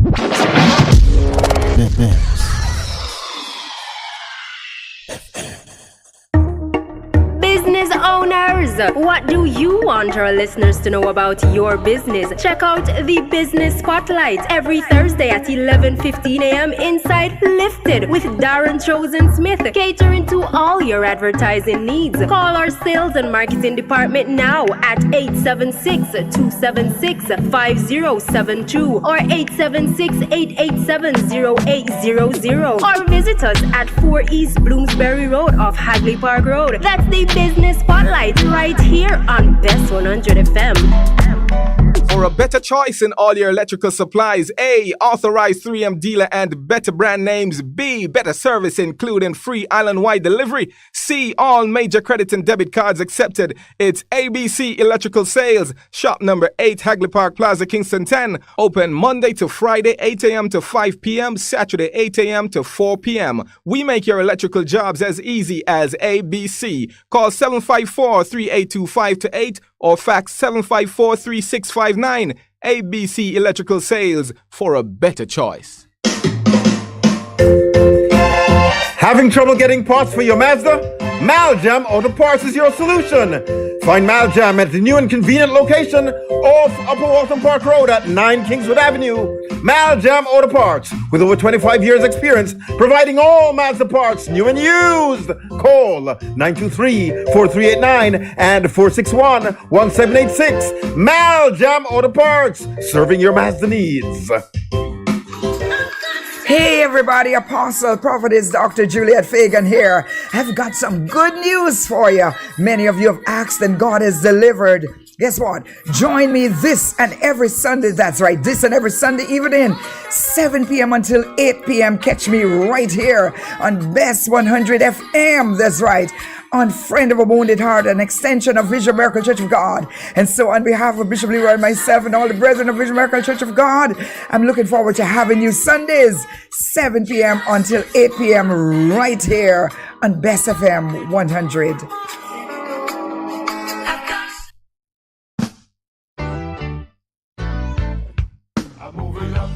Bess100 FM presents the Mature and Moving Up Show with Lascelles Butch Chen on Thursdays from 6 to 9 p.m.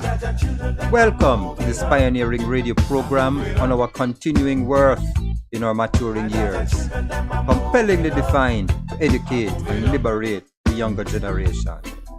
Tune in and welcome. Jamaica, we're going up and not under. No more slaves any longer. We were once weak, but now we are stronger, stronger, stronger. Join me, Darren Chosen Smith, Mondays to Thursdays from 10 a.m. to 2 p.m. inside Lifted, right here on Bess100 FM, 100.1 to 100.9 FM. Tune in and be informed, motivated, entertained, and spiritually lifted. Your weekdays will never be the same again. Mondays to Thursdays from 10 a.m. to 2 p.m. inside Lifted on Bess100 FM, 100.1 to 100.9 FM with yours truly, Darren Chosen Smith. Tune in and be lifted. Lifted. Let the redeemed of the Lord say so. Let's go. So the pain will never come down. Veteran Printers for all your printing needs. We specialize in calendars, flyers, brochures, and more. Call us today at 968-7506. That's 968-7506. Or visit us at 4 East Bloomsbury Road, off Hagley Park Road. Vijay Printers, your best choice in printing. He's coming back. Yes, yes, indeed, it's redemption time with Apostle Clive Campbell, presenting a life-changing, life-challenging message to encourage, inspire, and motivate you towards your destiny. Every Tuesday night from 9:30 p.m. until 12:30 a.m. and on Saturday from 9 o'clock until 10, right here on Bess100 FM. It's redemption time. I'm standing firm. What should a taxi service do for you? On-time taxi service is more than just a ride to the other side of town.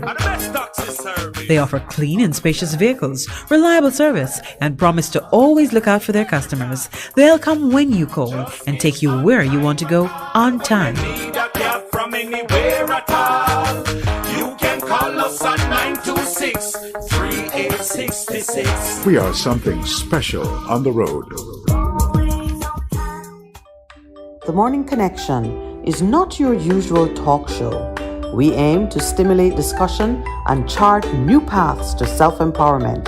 So please join us, Minett and Percy, on The Morning Connection, Mondays to Thursdays, 6 a.m. to 10 a.m. on Bess100 FM. It's good, it's better, but nothing beats Bess FM.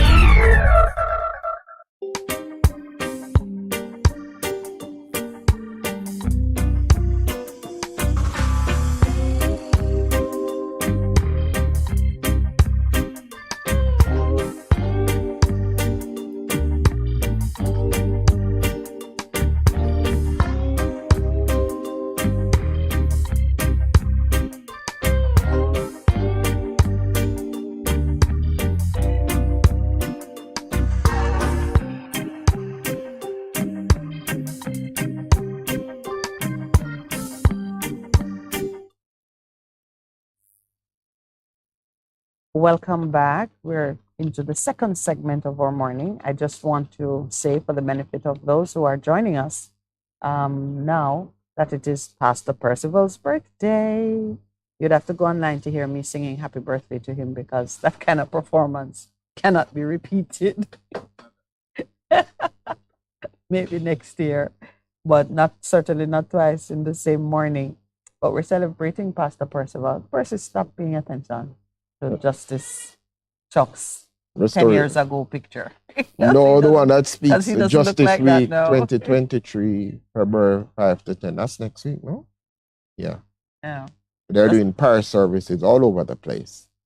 Church, eh? Church services. Yes, man. I tell you, the church is the new state. Hey! Because every minister is pressing hard. The church needs to get up and do some work.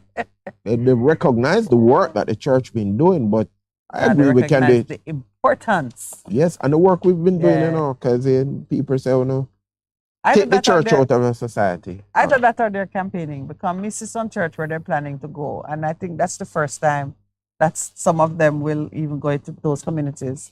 I see Low River United Church in Trelawney. It's a wonderful church. I know that they're just below me, Holy Cross. I tell you that where I'm from is on the border of St. Anne and Trelawney. Okay. And on another side, Clarendon. Okay. Yep.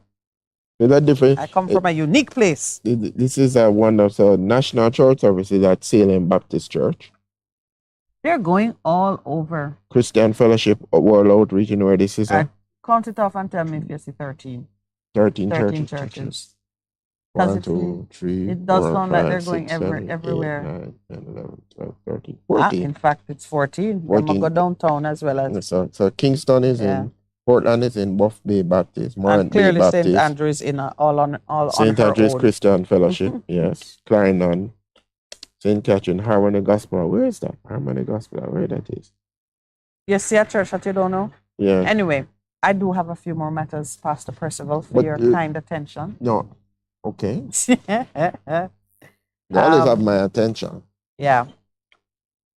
I want to leave the digital literacy thing for just a moment. The truth is, it needs to be a running theme for for a season, because so much of even how people shape their opinions, they are drawing it either consciously or subliminally from online sources.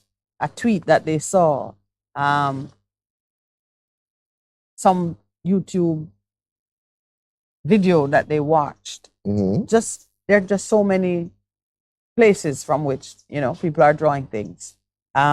It's no longer you watching traditional media and hearing them cover a story and point it in a direction, and you either reject it or you accept it, and in conversations with friends and family, your opinion is refined. You have to think about, you know, how you form your opinion. There's a process that each individual has a process, a methodology for settling their position on certain things. And you, if you've not examined what yours is, my recommendation now is that you begin to think on it and have an understanding of how you come to a position on things. Some of us wait to be told. We wait on some influential person in our life to say. So you have influencers, yes, you know that. And that is why the whole business of influencer is such a money racket. You know, social media again. But you know, that's a major thing in the Nigerian election. They've raised it in terms of the misinformation and the political parties paying people who are influencers to release to carry their story. Yeah. And the pattern was All well set from the Americans, made it public that their populace had been severely manipulated by Russian operatives sending out every kind of misinformation. And they say skewing the results bitterly against, for example, Senator Rodham Clinton. So them say. Yes. Yeah. So Hillary Rodham Clinton. Yeah. Somebody said then get back. Not so them said it was established to have been so. She was, listen, even in Jamaica here, I was seeing stories on Facebook about Hillary Clinton being some kind of horrible person. I'm not even gonna repeat it. It was just outrageous. Don't repeat it. Don't repeat Wouldn't repeat it. It was just outrageous that people could put out those stories, and then you hear what was it, QAnon, or however you pronounce it, QAnon, whatever, which targeted women, the bulk of their membership women, repeating the things. So yes, they did it, and yes, it was effective. Anyway, so digital literacy is something that you can't leave it out of your configuration. But I want to talk a little bit about Haiti, and I want to twin our conversation on Haiti with a story that has made the front page of today's local Gleaner. Which one of them? This young architect, he looks more like a movie star than an architect when you look at him. But then architecture is a very artistic endeavor. Correct. So if you look at him, I mean, dashing looking young man, 42 years old, killed in mafia style, you would say, to borrow from the Americans. Yes, obviously organized at the intersection of Cargill and Skibo Avenue. Not sure how you pronounce his first name, but the second name is very easy. Darling. He was a darling. He was a darling. Maybe it's Yuan Darling. Killed in just broad evening, 6:30 p.m. And the police are saying very early out the blocks that based on the tight cluster of bullet entry points for the vehicle, it is someone who is skilled in the use of firearms. This was not no random scattershot shooting and hope that you catch something. To quote Deputy Commissioner of Police Fitz Bailey, he says, based on the narrow radius of the bullet holes on the shattered windscreen of the deceased motor vehicle, expert. I'm twinning it with Haiti because what's happening in Haiti looks chaotic, and it looks chaotic because unless you have your finger on the pulse of it, you don't know that there is behind it something that is highly organized. Are you with me? Yeah. And this is because anywhere you see violence erupt and persist and disorder persist for such a long period of time, there's an organizing force behind it whose strategy is to give the appearance of chaos. Still with me? All right. What feeds and creates the opportunity for this kind of breakdown in a society, of course, has its foundation in the economics of things, the poverty, the sense of injustice, the desire for change, the unresponsiveness of a government or society to the needs of the people. I know it's Percy's birthday, but like him outright just reading the newspaper beside me. He's not even pretending. No, I was just reading the article that you're referring to. Could you bring a cup of tea or something and maybe a slice of cake? Or No, man, it's the article. Let's just complete the look of breakfast. No, man, no, it's the article you're referring to, so I was just checking it. Go ahead, I'm listening. You know, I love you dearly. I see a lady bringing a placemat because she sees that you're ready for breakfast. Oh, come on, no, man, go ahead. So you said Darlene is the person who did I've moved on. I'm trying to bring... Make a link in terms of what is happening. I am the colony. I am the colony of ants building a bridge because I want the consciousness of my people to rise and to track something that is happening in our country. And this is the way this man was killed is significant. Okay. And what the police are saying about it is significant. Jamaica has just expressed a desire or an intent to participate in whatever they think they can do in Haiti. It's you say better late than never, but it's too late. 9 or 8 bullet holes in the same place. So that means we have to start right around with bulletproof glass and other things. Yeah, who can afford that? That's what I'm saying. Yeah, but what I'm looking at is just look at some things that are sliding in Jamaica. Haiti, what's happening in Haiti is a threat to democracy in the region. And because of the proximity between Haiti and Jamaica, some of them coming over here? No, it's not. Some of them. I'm glad you're engaged now, but you see, your lack of engagement earlier has caused you to be out of step with my heart. Make we hold hands. Go ahead. Let's go again. And it's just something that we have to be mindful of, and even you and I, as we pray and intercede, we have to watch it. There is a spirit that is loose in Haiti. It's highly organized, very intelligent, and it manifests by causing what looks like chaos, but behind the chaos is a deliberate, systematic, well-orchestrated destabilization of the nation and the people. And the fact that they look like us and are us is something we can't miss. It starts, of course, with the politics going all over the place. You can't keep a prime minister even if you tried. When the politics gets like that, elections are meaningless. Jamaica is at the point now when local government elections, I know the general election is when you get your prime minister, but can I tell you, the local government is where the people are. We look to be in danger of missing a local government election, and we're late in having one.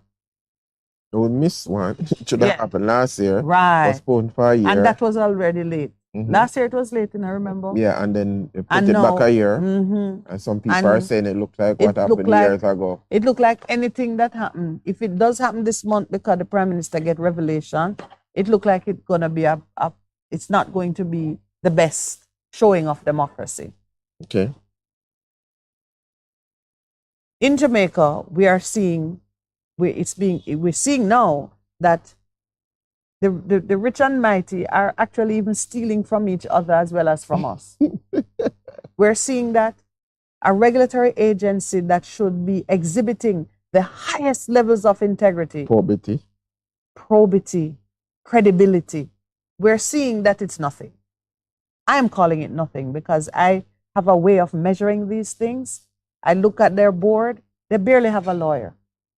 They're really, the staff You mean is running. FSC? FSC. I mean, okay.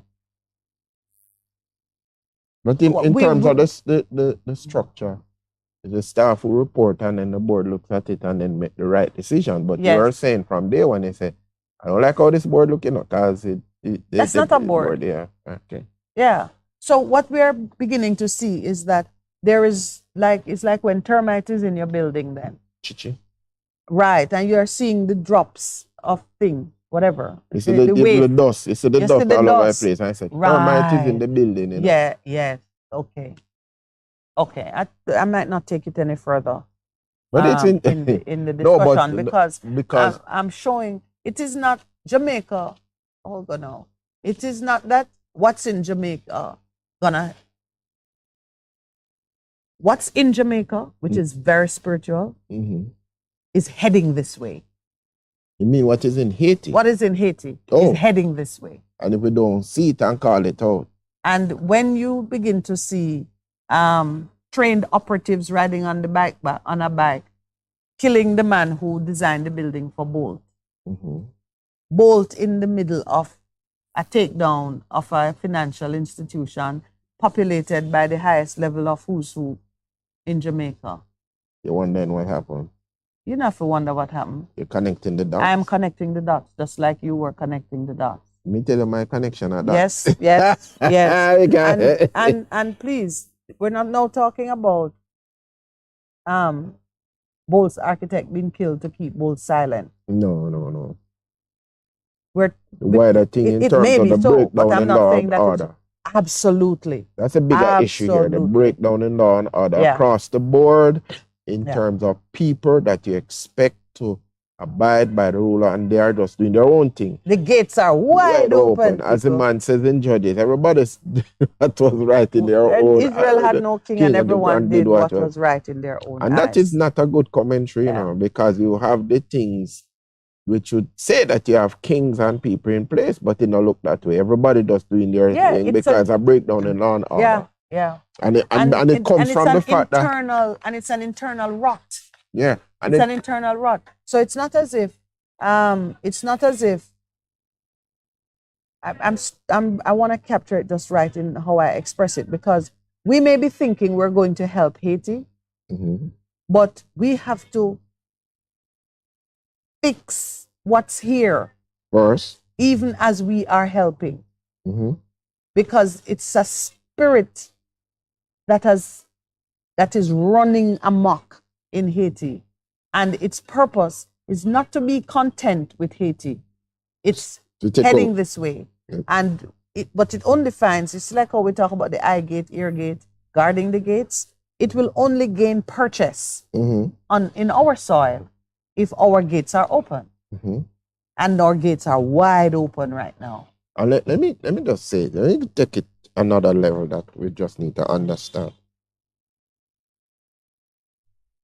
Righteousness exalts a nation, sin is a reproach.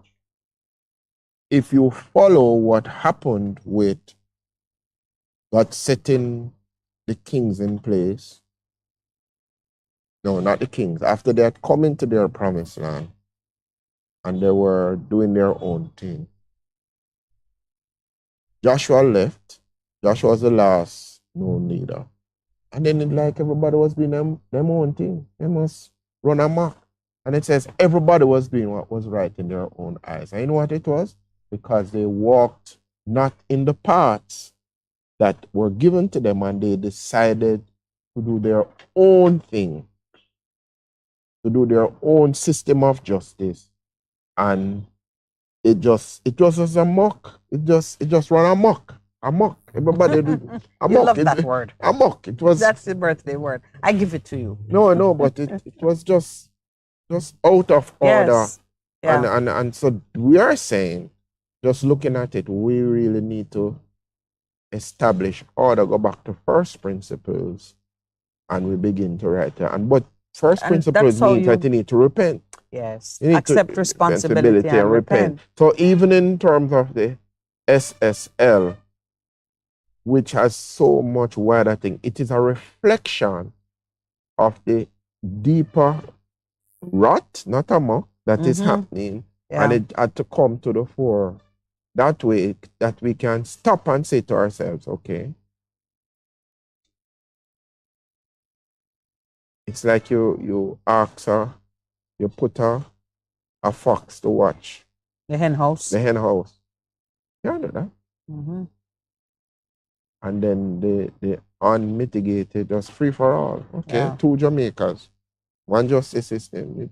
That like I put my money and say, there is the rules that apply for you don't apply for me, so I can't do anything I want. Even though there are systems in place that's supposed to safeguard. Yes, sister, so it's coming. Yeah, it's coming to us. It's coming to us. It's coming to us. And the first tendrils are already here. Yeah. And it was not about Jamaica being a transshipment point or whatever. No, Jamaica has allowed certain things to erode to the point where the gates are open. Yeah. So now it can come in. So but free guess for what? all. Gates can go back up overnight, you know. Yeah, it can. It can. This is It not, will. Yeah. It can and it will.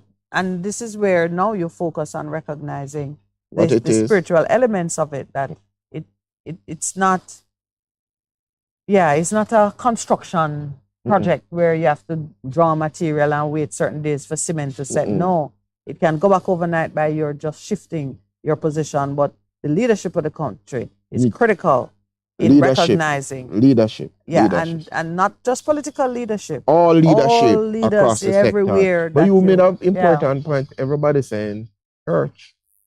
But now the church has to rise to the occasion and to begin to say, and know that thus it is its say season. the Lord, this is how it's gonna go. We fix it and allow the other things to happen.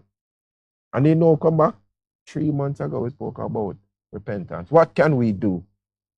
Remember, what can we do? What can we do collectively? Yeah. We need I had posed the question to you. What is one thing that we could do? And they tell you that's what we need to do. It shifts everything. Well, they're going to be in 14 churches. Yes, That's the whole island. We're cover going to it. have the justice minister there, and whatever entourage they flow with. Still, you know, when I say these things, 8:30. oh, it's 8:32. Are we on air? Or we're on break? And Percy and I are just chatting. Let's take our break.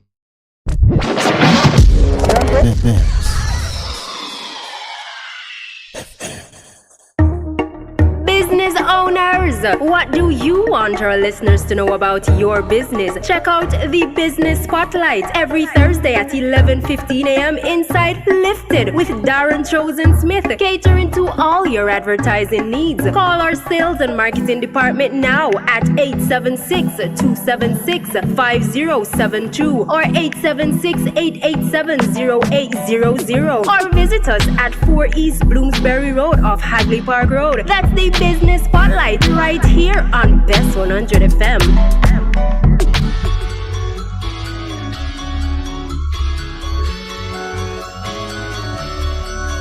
For discussions on health and education, inspiring interviews, surprise giveaways, your favorite songs, tune into Bess100 FM this and every Sunday at 11:30 to 12 noon.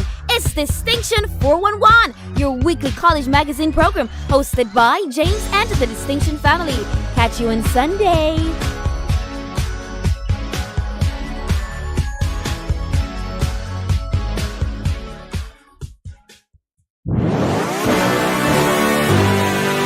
Jamaica, we're going up and not under. No more slaves any longer. We were once weak, but now we are stronger, stronger, stronger. Join me, Darren Chosen Smith, Mondays to Thursdays from 10 a.m. to 2 p.m. inside Lifted, right here on Bess100 FM, 100.1 to 100.9 FM. Tune in and be informed, motivated, entertained, and spiritually lifted. Your weekdays will never be the same again. Mondays to Thursdays from 10 a.m. to 2 p.m. inside Lifted on Bess100 FM, 100.1 to 100.9 FM with yours truly, Darren Chosen Smith. Tune in and be lifted. Lifted. Let the redeemed of the Lord say so. So the pain will never come. yes, indeed, it's redemption time with Apostle Clive Campbell, presenting a life-changing, life-challenging message to encourage, inspire, and motivate you towards your destiny. Every Tuesday night from 9:30 p.m. until 12:30 a.m. and on Saturday from 9 o'clock until 10, right here on Bess100 FM. It's redemption time. I'm standing for a better choice in all your electrical supplies. A, authorized 3M dealer and better brand names. B, better service including free island-wide delivery. C, all major credit and debit cards accepted. It's ABC Electrical Sales. Shop number 8, Hagley Park Plaza, Kingston 10. Open Monday to Friday, 8 a.m. to 5 p.m. Saturday, 8 a.m. to 4 p.m. We make your electrical jobs as easy as ABC. Call 754-3825-8 or fax 754-3659. ABC Electrical Sales, for a better choice. Hey everybody, Apostle Prophetess Dr. Juliet Fagan here. I've got some good news for you. Many of you have asked and God has delivered. Guess what? Join me this and every Sunday. That's right, this and every Sunday evening, 7 p.m. until 8 p.m. Catch me right here on Bess100 FM. That's right. On Friend of a Wounded Heart, an extension of Vision Miracle Church of God. And so on behalf of Bishop Leroy and myself and all the brethren of Vision Miracle Church of God, I'm looking forward to having you Sundays, 7 p.m. until 8 p.m. right here on Bess FM 100.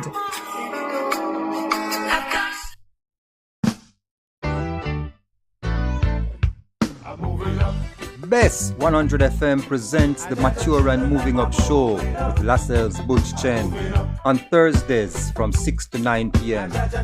Welcome to this pioneering radio program on our continuing worth in our maturing years, compellingly defined to educate and liberate the younger generation. Tune in and welcome. The Morning Connection is not your usual talk show. We aim to stimulate discussion and chart new paths to self-empowerment. So please join us, Minett and Percy, on The Morning Connection, Mondays to Thursdays, 6 a.m. to 10 a.m. on Bess100 FM. It's good, it's better, but nothing beats. Bess FM.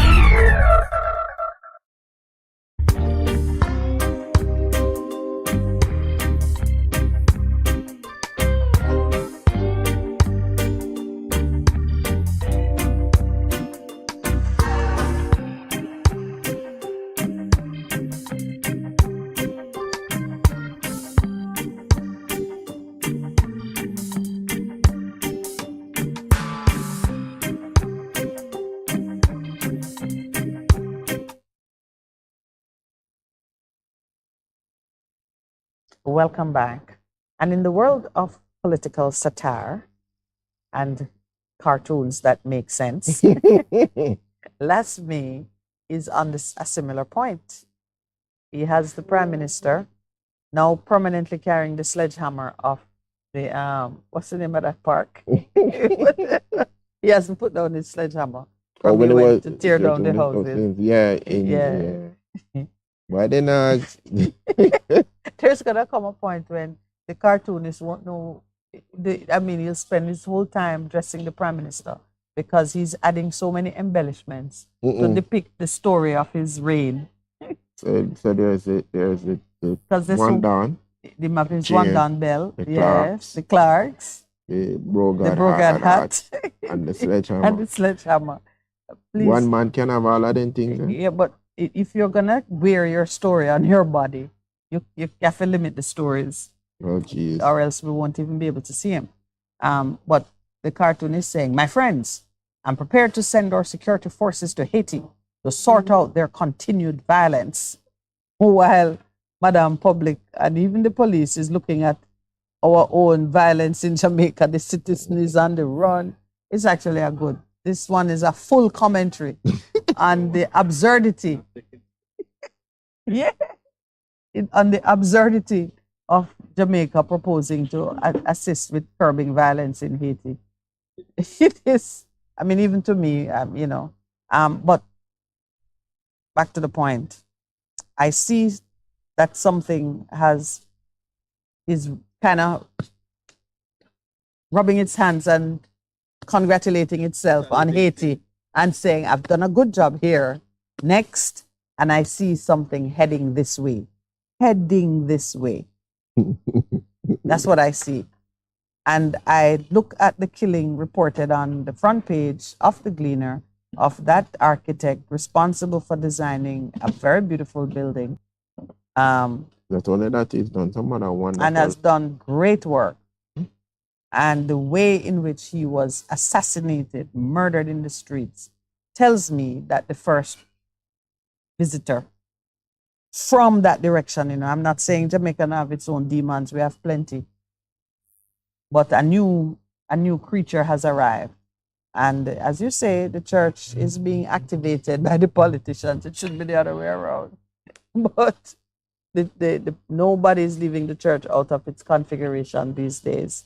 Percy, you need to go and tell them that the quality of the enemy has changed. This is not the Jamaican duppy that we're accustomed to frightening, and we've been rubbing shoulders with those duppies for a long time now. We're quite used to how they work and their own methodology. Demons have, every demon have their own thing, not true? They do, but they say... Yes, well, a new one is coming to Jamaica, and we need to be ready. The truth is, I am so glad, as it speaks about in Ephesians, making an open show of principalities and powers, and demons and ruler spirits in high places.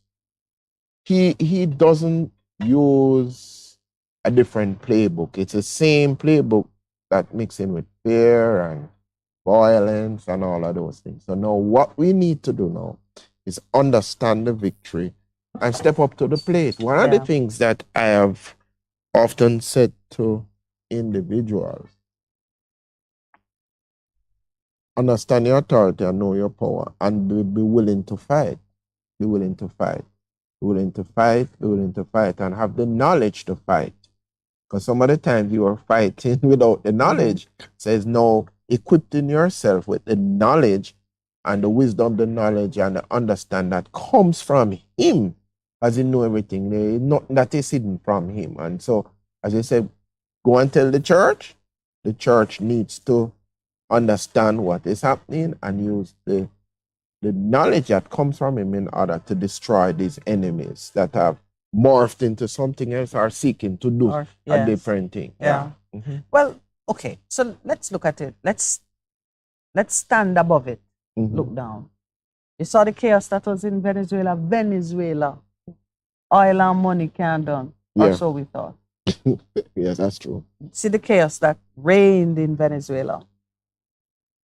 Seemed to be settling. Haiti has always had a certain level of, but it has hit a new high, I would say, at this point.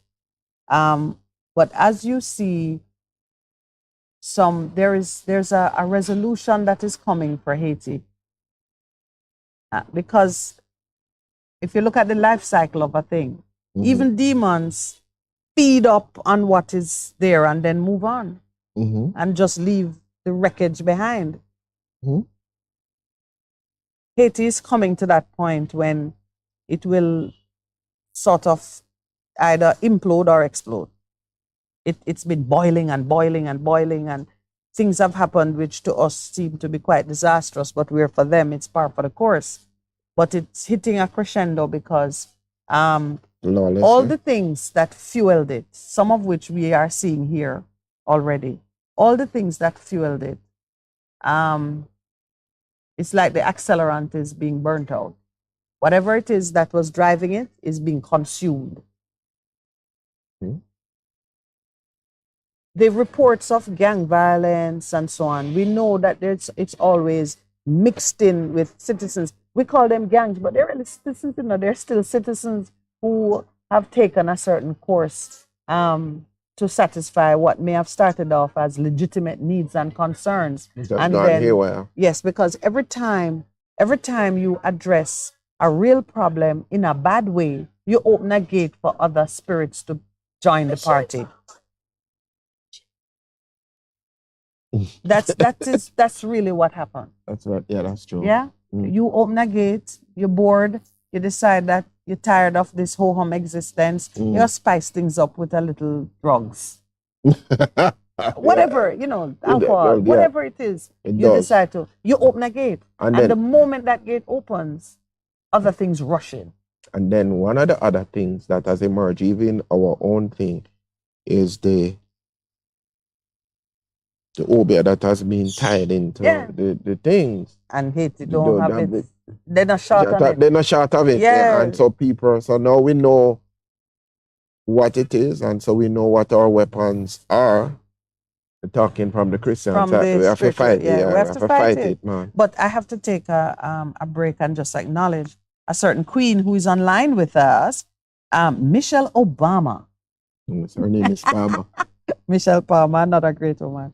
Michelle Palmer saying, good morning, Team TMC. Special happy birthday to Pastor Percival Palmer, coming from your darling wife and children. And she gives some googly-eyed, love eyes thing that I can't deliver to you. I can only show you. And she says, and I better read this in a proper tone. We are so, so proud of the man that you are. The wind beneath our wings. We are who we are because of you. Blessings ongoing today and always, and love and kisses are sent. Followed right behind it is Big Truck saying, happy birthday, Pastor Percy. He says, Pastor Percy, you have not stepped up to the plate. You failed your congregation. That is not part of the greeting, Big Truck. You got to learn how to give a greeting. I don't know what Big Truck talking about. Church, man. Church. Oh. Church. You are acknowledged to be the representative of the church on this team. Oh, Lord, me dear. Yeah. But in all fairness, yes, the leaders of the church need to grow a new spine and step into their power. But if you represent church leader, I represent believer, congregant. And both of us have work to do. That is true. Both those who are leading from the pulpit and those who are part of the congregation. Who are a part of it, because when you give the marching orders, the members in the pew have to move out into the society and manifest, do what it is that we need to do. Right. But what is saying, because I must acknowledge, that in some ways we have failed. We have not discipled and done the things that we should have done in a significant way. Because I say to people all the time, the centers tell us that between a Saturday and a Sunday, 50 or 60 persons are in a congregation before. So if that is so, they're supposed to be affecting the very fabric of the nation. Things like corruption, things like crime and violence. Yes, so that's 50 or 60 households in a community within the radius of the church. 100, yeah. So and then if you have how many churches? Whole heap churches. That's whole heap households. Yeah, but those are the same people who are sitting in the jobs where the things are going on. Yeah, and that is my point. That's my point, I'm saying, remember I said it early, because we talk about corruption in government. The permanent secretary is somebody, they are the financial officer of the ministry, and them sign off on the thing. Yeah. If them don't stop it, you see one of the guys who try to stop it, them say them go never land, and give him a title that is not on the thing, and he has to be fighting. Remember that? I do remember. Because he is saying, him say no, but what is this? But you're saying two things though, and I know it's your birthday and it's free flowing Thursday, so you have license to be contrary. But we have to contain the contrariness. On the one hand, you're saying that those in the pews, the me and yous, well, not you, because you're in the pulpit. Those in the pews must go out and in their jobs do the right thing. Yes. But then you say, when they do the right thing, they get sent into never, never. So right there, so now you're telling me, well, just know that when if you want to buy food and parent, you can't bother do the right thing, or you have to hide and do it. Or not go hide and do it, or stand up. If my personal belief, if more people use the corruption hotline tip and do the thing, but if more people stood up and said, no, Minister, no, them when I look and say, but that one they can't pass. And if we go there, so if you go there, say you can't. That's if you go anywhere, you just lock the gate. If you go anywhere at all, it's like when you walk up into a brick wall. You walk, and everybody said, Minister. Everybody said, Minister. No. You can't fire everybody more than 1 or 2 times. Yes. After a while, you either can't get anybody to work with you, or it's going to start look like, hold on. Why team change so often? Yeah. Something is wrong. Yeah. But and you know, thank you, Big Truck. I know what you're saying here, but in the final analysis, it comes back to us because we are more in numbers than the 1 or 2 pastors. Yeah. And no matter how you cut it. Yeah, there's the general population is more. More of us. So therefore, which is what Enlighten says all the time about our people, and that we need to just change our mindsets and become, and we've been saying take greater responsibility as to how we do things and change how we do things. It is in our hands now, gentle people. What do you think? It is in our hands. I agree with you. It is in our hands. And it's time we did something. Yes, time. Stop complaining about lack of leadership. No, man. Let the leadership rise up from the pews now. So again, I say, look to the ants. Yes. No, it's not a joke, you know. Not a joke. It's not a joke. That I went and looked at it again last night. The ants. No, man. Just amazed by it. I'm telling everybody, find one of those videos and look at it. Look at a colony of ants building a bridge in midair. I don't mean they start in midair.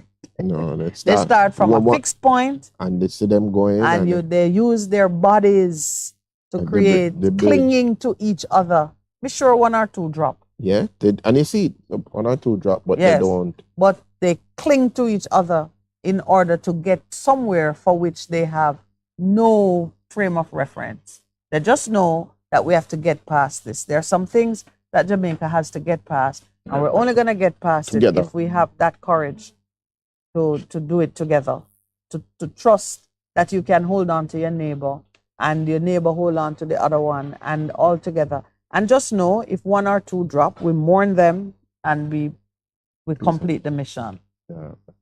All right. I started by making a comment about the traffic offenses, because I think we do need to look at the offenses and be clear we understand them. A big thing is ignorance of the law is no defense. These strict liability offenses which are created under the Road Traffic Act, it's best that you spend some time and get to know them, and don't try to learn it through social media. Some people trying to help. Like yesterday, somebody got a ticket for phone. Using the phone, it's supposed to be hands-free, so you can't use it, and person send it. First man. And Spanish don't know this. Yes. You have to be so conscious. So I'll stick it in the thing that I have. So no, I have no. And then we catch your phone. No, it's safe. I go in the car, stick it there. But I mean, the real mischief with that, is not whether it's in your hand, although when it's in your hand, clearly you're compromised.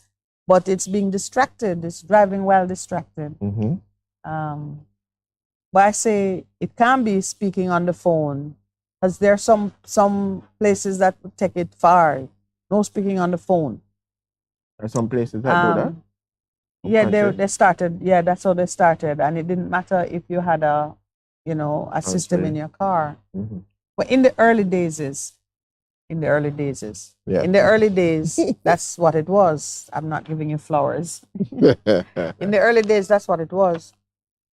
But it's the distraction that it presents. But if you're driving with someone in your car or listening to music, or that can be a distraction too. So it makes that part of it would make no sense. But I'd really believe that people with the phone caught up in their neck, it's still hands-free.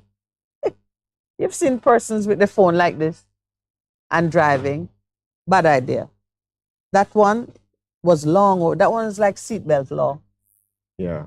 Long overdue. Put down the phone. Put a holder in your car. But you raise a point. And I was wondering if you were pulling my leg or not when you said that if somebody did. Neck? No. The one that you said that somebody getting a ticket for On the pump? On the pump. Yeah. And you say, but that's private property, that's not road. So how them are going to enforce it? Say somebody can go test it then. Get a ticket. You can't test like what? But you know the thing.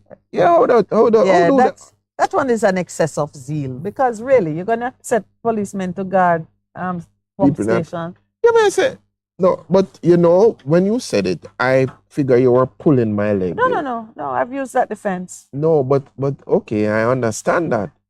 Not for the pump, you know. I've used for a client the defense that the Road Traffic Act does not apply because the event didn't take place on the road. When you have motor vehicle negligence claims, no, lawyers had got into the habit of just saying breach of every single thing. Breach of the Road Traffic Act, because like an accident takes place in a car park. Yes. And in order to show the person's negligence, they begin to list all the things that them breach, including the Road Traffic Act that sets a rule about how people navigate when they're driving a car. Mm-hmm. But a keep left, keep right law of the road applies on the road. Don't apply in a parking lot. So if you go in a parking lot, for example, and there's a sign or somebody trying to tell you that you can't exit that way or you can't. Those are just rules that the owners set on how they want the flow to go. If a security guard, for example, telling me that you can't drive that way, I ignore him if that is the best way. So the rebel comes out. Go ahead. Yes, because there are some guards who behave like traffic cops. Mm-hmm. When there's a clear path for something, but because it says keep left. If you put keep left on your property, is that a sign under the Road Traffic Act? I don't know. It isn't, unless you're not part of the governmental system that manage the road. But if it's on private property, it's not under the Road Traffic Act. Basic. So you keep the order in the place, like the flow, like and that's one of the reasons too why. First, you make it practical and sensible. Mm-hmm. If it's so practical, people are drawn to it. People can see that it makes sense. Sure. I think the case I was doing is, motorist A was wanted to go one way in the parking lot. Like you're coming through a mall and you want to go one way, and somebody else who is accustomed to it flowing one way challenges you with their car. An accident. Okay. So like there's a major thoroughfare, major store, Waterloo, it says when you're coming out, keep left, you can't go across the jacket. Right. So if the person cuts across the traffic, and on the road?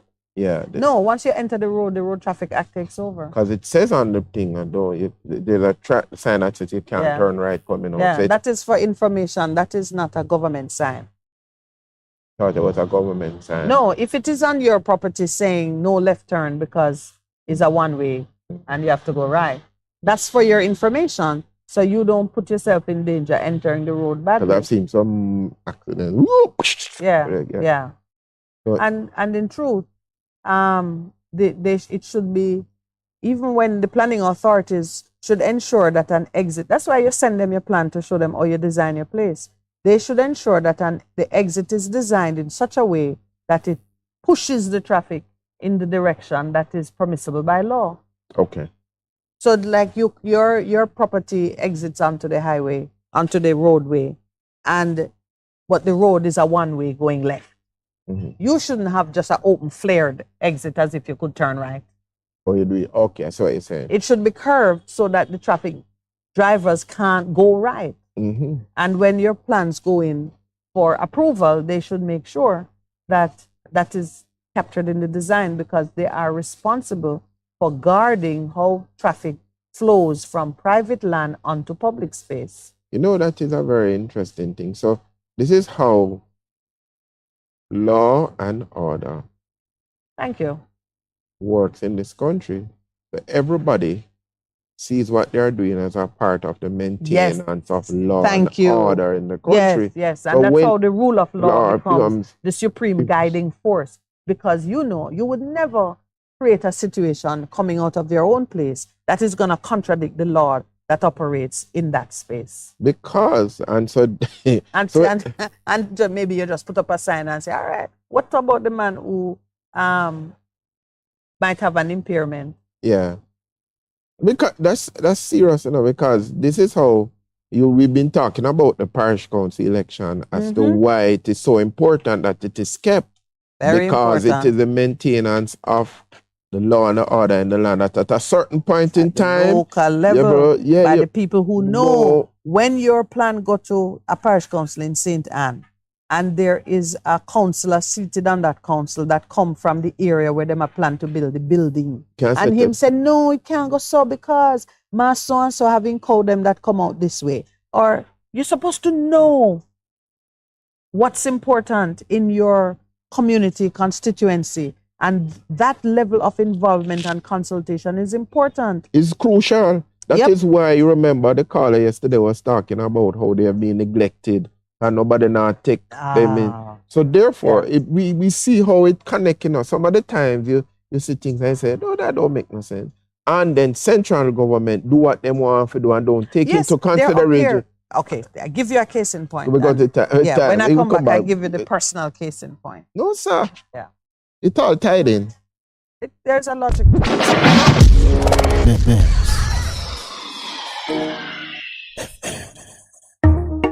Business owners, what do you want our listeners to know about your business? Check out the Business Spotlight every Thursday at 11:15 a.m. inside Lifted with Darren Chosen Smith, catering to all your advertising needs. Call our sales and marketing department now at 876-276-5072 or 876-887-0800 or visit us at 4 East Bloomsbury Road off Hagley Park Road. That's the Business Spotlight right here on Bess100 FM. Jamaica, we're going up and not under. No more slaves any longer. We were once weak, but now we are stronger, stronger, stronger.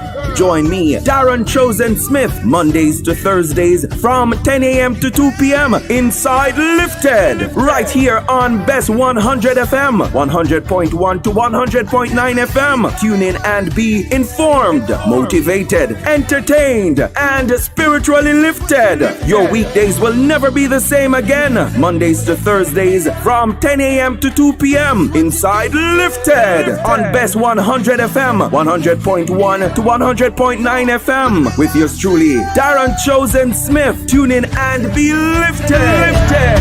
Let the redeemed of the Lord say so. Let's go. So the praise will never come down. He's coming back.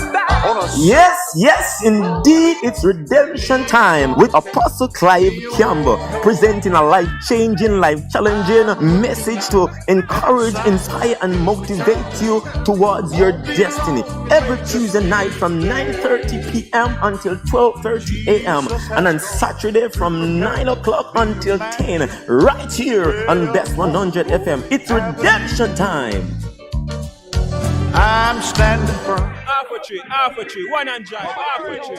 Bossy, how we do I take taxi star? Jano, I want to tell you, say, 2 months now, my transmission mash up, you know, and I check everybody and can't hear nothing positive. Yeah, hear me? Yeah, waste all that time I shop around and never call the experts. Winters Auto have them.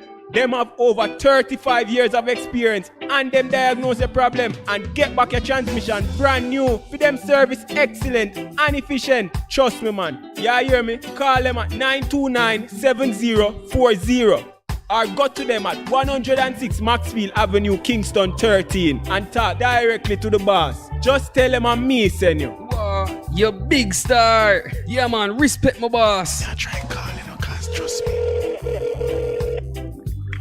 Auto Spares and Repairs, good afternoon. Ah, what a relief. Hey everybody, Apostle Prophetess Dr. Juliet Fagan here. I've got some good news for you. Many of you have asked and God has delivered. Guess what? Join me this and every Sunday. That's right. This and every Sunday evening, 7 p.m. until 8 p.m. Catch me right here on Bess100 FM. That's right. On Friend of a Wounded Heart, an extension of Vision Miracle Church of God. And so on behalf of Bishop Leroy, myself, and all the brethren of Vision Miracle Church of God, I'm looking forward to having you Sundays, 7 p.m. until 8 p.m. right here on Bess FM 100. What should a taxi service do for you? On-time taxi service is more than just a ride to the other side of town. They offer clean and spacious vehicles, reliable service, and promise to always look out for their customers. They'll come when you call and take you where you want to go on time. From anywhere at all. You can call us at 926-3866. We are something special on the road. Bess100 FM is the authentic voice of Jamaica, promoting your prosperity with better vibes and better music. Let us promote your goods and services for you. Advertise with us. For more information, call our office at 876-276-8935. That's 276-8935. The Morning Connection is not your usual talk show. We aim to stimulate discussion and chart new paths to self-empowerment. So please join us, Minett and Percy, on The Morning Connection, Mondays to Thursdays, 6 a.m. to 10 a.m. on Bess100 FM. It's good, it's better, but nothing beats. Best FM.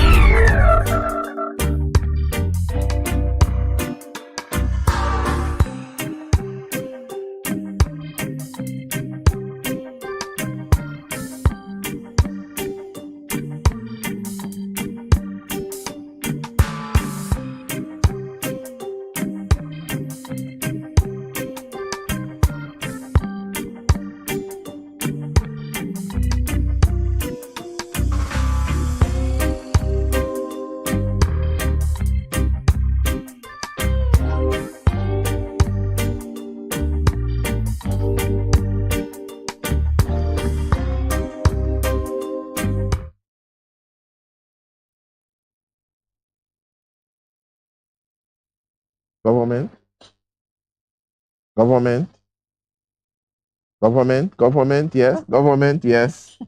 Now we're just talking about the whole thing of law and order and the local government versus central government and how it is important for local government to do what they must do because they understand what the local conditions are. Because a lot of times what happens is that government is making national policy and programs and they don't know what people local realities are. And it drives it a certain way without taking into consideration what are the local material considerations. And you know, it's not about keeping things frozen in the past. It's about creating like a path, a glide path for change that is inclusive and efficient in terms of its impact on people. So here's my personal experience. There was a one-pump gas station and a bakery in the community next to where I'm from. And it came on the market, and I was able to sell something and buy and purchase it. And the idea we had when we purchased it was to develop what could be a community center, restore the single-pump gas station, because there is no gas station between K Valley and Spalding's. I mean, people have to, it's a hardship, let's put it that way. So that was the idea we had. Got the draftsman to do some plans, because it's really a restoration effort. On that stretch of road, all the buildings are built right up to the roadside. You step out from the yard. Step out right in the road. The road, right. If somebody come to you with a car, then just pull up right at the edge of the building. Good. So we're in a kind of a corner. Actually, we're at the end of the corner where the straightway begins, and we send for approval. We send for approval of the plans to do the restoration. we submitted it in St. Anne, but it made its way to Kingston under the centralized NAA whatever thing. The plans come back with some stipulations. The one that caught my attention, and you had to send it within, you had to submit it with like $120,000. I remember that. The plan came back with a stipulation that the building must meet. It said the building is in breach of the current regulation. It requires like a 20 foot from the center of the road setback. Yeah, but what about the rest of the building then? Every other building on the road is in breach. And because I want to do something with mine, I must tear it down. Essentially, when I look at it, I say, but how would you accomplish that? You'd have to tear it down. So it has been sitting there frozen with the money that we submitted still in government hands for all these years. This was from was it about 2006 or 7, Lowell? It's about from 2006 or 7. That's a long time. Mm-hmm. This has just been sitting there with me not having the time or the energy to go up against central government. Now, if it fell to be decided by the St. Anne municipality, the councillor from my area, who knows the conditions of all the buildings along the way, on the road, right, would say, but that's nonsense. You're gonna do what? Tear down all of the buildings? But that's what they wanted to do. That was the intention. For real, no, it could be. But so that's my point: is local government is very important for a number of reasons. Not the least of which is the representatives know the lie of the land and the people, and would be motivated to see that justice is done. Representation. Yes. If I were putting up a new building, sure, you could tell me because it to meet this condition. And then the next time somebody buys, because I think the neighboring land is owned by somebody else that I know as well. The next time when they're making a change and they tear down theirs, you introduce it, and so on. That's how you introduce change into a community. You don't just be brutish in how you're doing things. You call it brutish. I remember somebody told me in terms of leadership that what happens a lot of times is that people trying to bring about change and they go like this and break it. But instead of they're leading and you're guiding the thing slowly, so before you glide and it changes and you're going, oh, we've changed the direction, we've moved away from there. But most people, in order to enact change, break the thing and so on. And it can't be that way. It can't be that way. And what we are presently seeing in our situation, oh boy.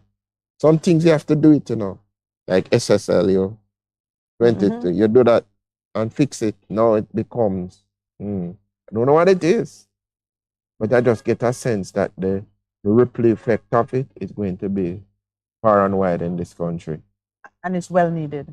Yeah, it's far and wide in this country. We can't shrink from it or feel that for the longevity or the sustainability of the sector, you need to sweep it under the carpet. I pray that nobody believes that that is the right way to address it. When things come out, you have to address them in the open and introduce the right fix, or you're going to be walking a recurring path. Do you think that in regards to what has happened, we know SSL tried to wind up and government stopped it, then when put in a temporary person, that person became a receiver on behalf of the government. You think there's any report that somebody online asked us yesterday, is there a report anywhere? Remember the gentleman that if there's a report in terms of you think there's an actual report yeah, there? we were trying to find out if he was referring to a new report over and above the other reports. But remember, I was saying to you that when the manager goes in and the manager reports to whomever he regard, FSC put him in, he reports to the FSC. Okay. When he makes his report is first going to be confidential, of course. And the next step is going to be for FSC under their new management, their whether it's an interim board or, I would say what's there now is an interim board. You couldn't call it other than that. then you would be getting things coming out. Within what timeline, who knows? Because the government is right now being very careful about not causing a panic. And maybe there are things in it that would be a source of alarm. Mm-hmm. There must be things that would be a source of alarm. And, so, yeah. And then in the paper, in the editorial today with the Gleaner, it says, publish all FSC/SSL reports. And it speaks to dribble of information. Speaks about more definitive action. But, I don't agree with that. There is no entitlement the public can claim to have in private and confidential reports on an institution's operations. None. That would be like saying, if I commit an offense, I lose my right to privacy. I lose my constitutional rights to even maintain silence in the face of certain type of allegations. And these are the kinds of things that we have to be careful of. That, see, we talk about when your foot is on the enemy's neck, how do you treat him? With dignity, humanity, and mercy. You never get to the point where, because there you find evidence of sin. We use a nice old-fashioned word. Yeah, malfeasance. Because you found evidence of it, everything is open. Can't be. No. So how we'll ever know what happened? How will ever know what happened? Transparency, accountability. To who? The question is, you are saying if a report is done, instead of publishing, you are trusting, you are believing that the people who get the report will do the right thing. Will do the right thing with it, and whatever is fit for sharing, you share it. For AirPay, they do it? Yes. What is supposed to guide your next steps, you use it. Okay. And your next steps should be a sufficient signal to the population, to the citizens, that you are restoring order. But the question coming up, Minett. Yeah. There's so much mistrust. But when you begin to legislate based on the absence of trust, you're creating a whole different kind of problem for yourself. Because human relationships and living and working together, it has to require trust and confidence at some level. I mean, just think about it. If you have to legislate based on a lack of trust, if you have to exist in a relationship based on a lack of trust, how miserable that must be. You just know that it is there, so you don't trust anything they say. Just think about that. Agreeing on salt. Somebody tell you something and you say, should I believe that? How do you make a decision? It becomes very difficult. So we don't want to live like that. So we don't want to reduce our society to that. Probably need to do that to get the real healing. Burn it down and then build up back. Yeah, but you have to build it back. Yeah, but the question is, how far you go? This is again where the wisdom of God comes in. Let me share something. I remember watching this thing online and they were talking about Singapore, which everybody says no corruption and so on. And the guy says early out what they did. One of the ministers went on some holiday and thing, and they made it open to him, should not have received.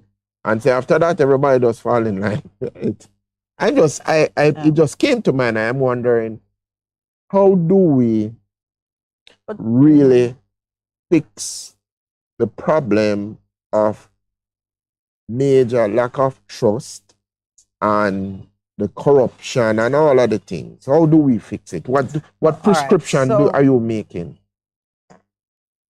There's no easy fix. And so even a prescription, it would be a long list of things that you need to do, most of which we've been talking about all along.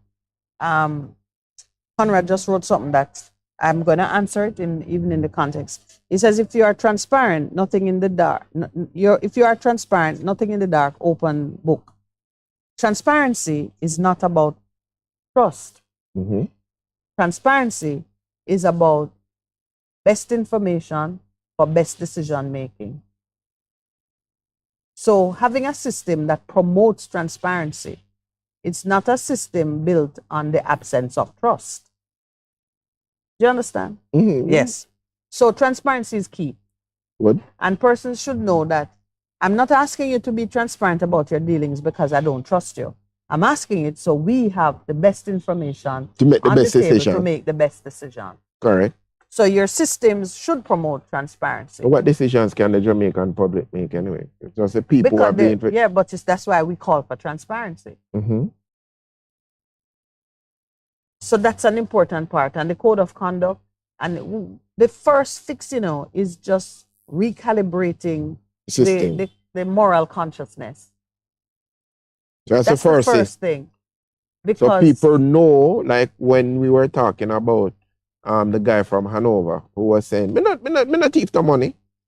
You remember that? Yes, even said, me not thief the money. Yes. But he thought because he never thief the money, he never did anything wrong.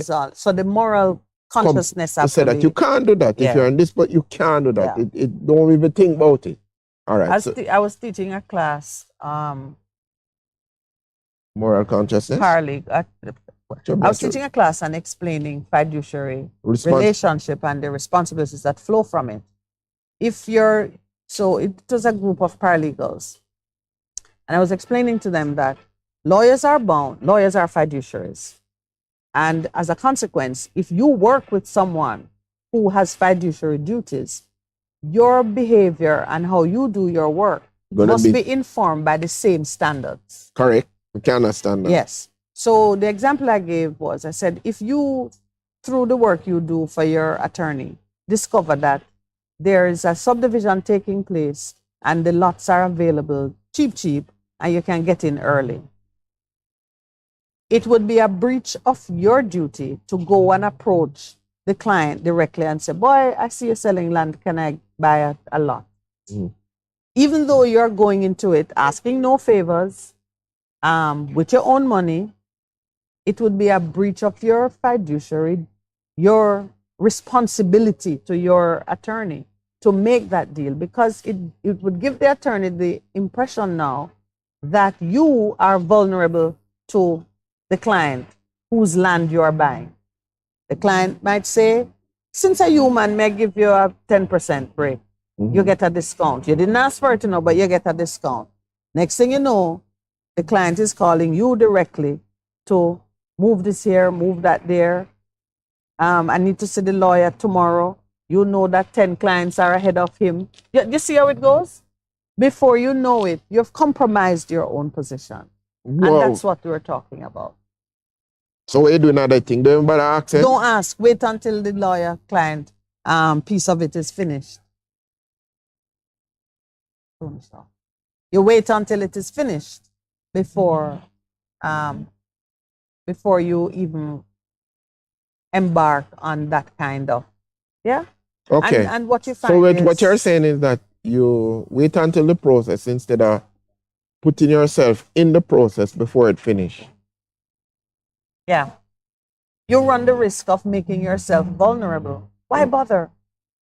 You know about it, you wait. You may say to the attorney, when the scheme is finished, I want to buy one. Let them know. Let them know. So you are transparent. Be transparent. Okay, all right. So now understand. So transparency becomes very, very important. Okay, all right. So transparency meaning that the book open, then anybody can come and look and say it's all right. All right, go ahead. Yeah. So you've given us your prescription. Yes, and there's a case for that too.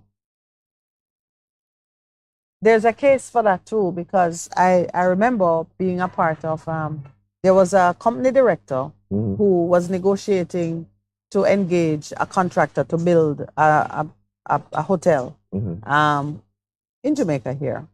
And he selected a contractor, but then he entered into a borrowing relationship with the contractor, borrowed money from the contractor.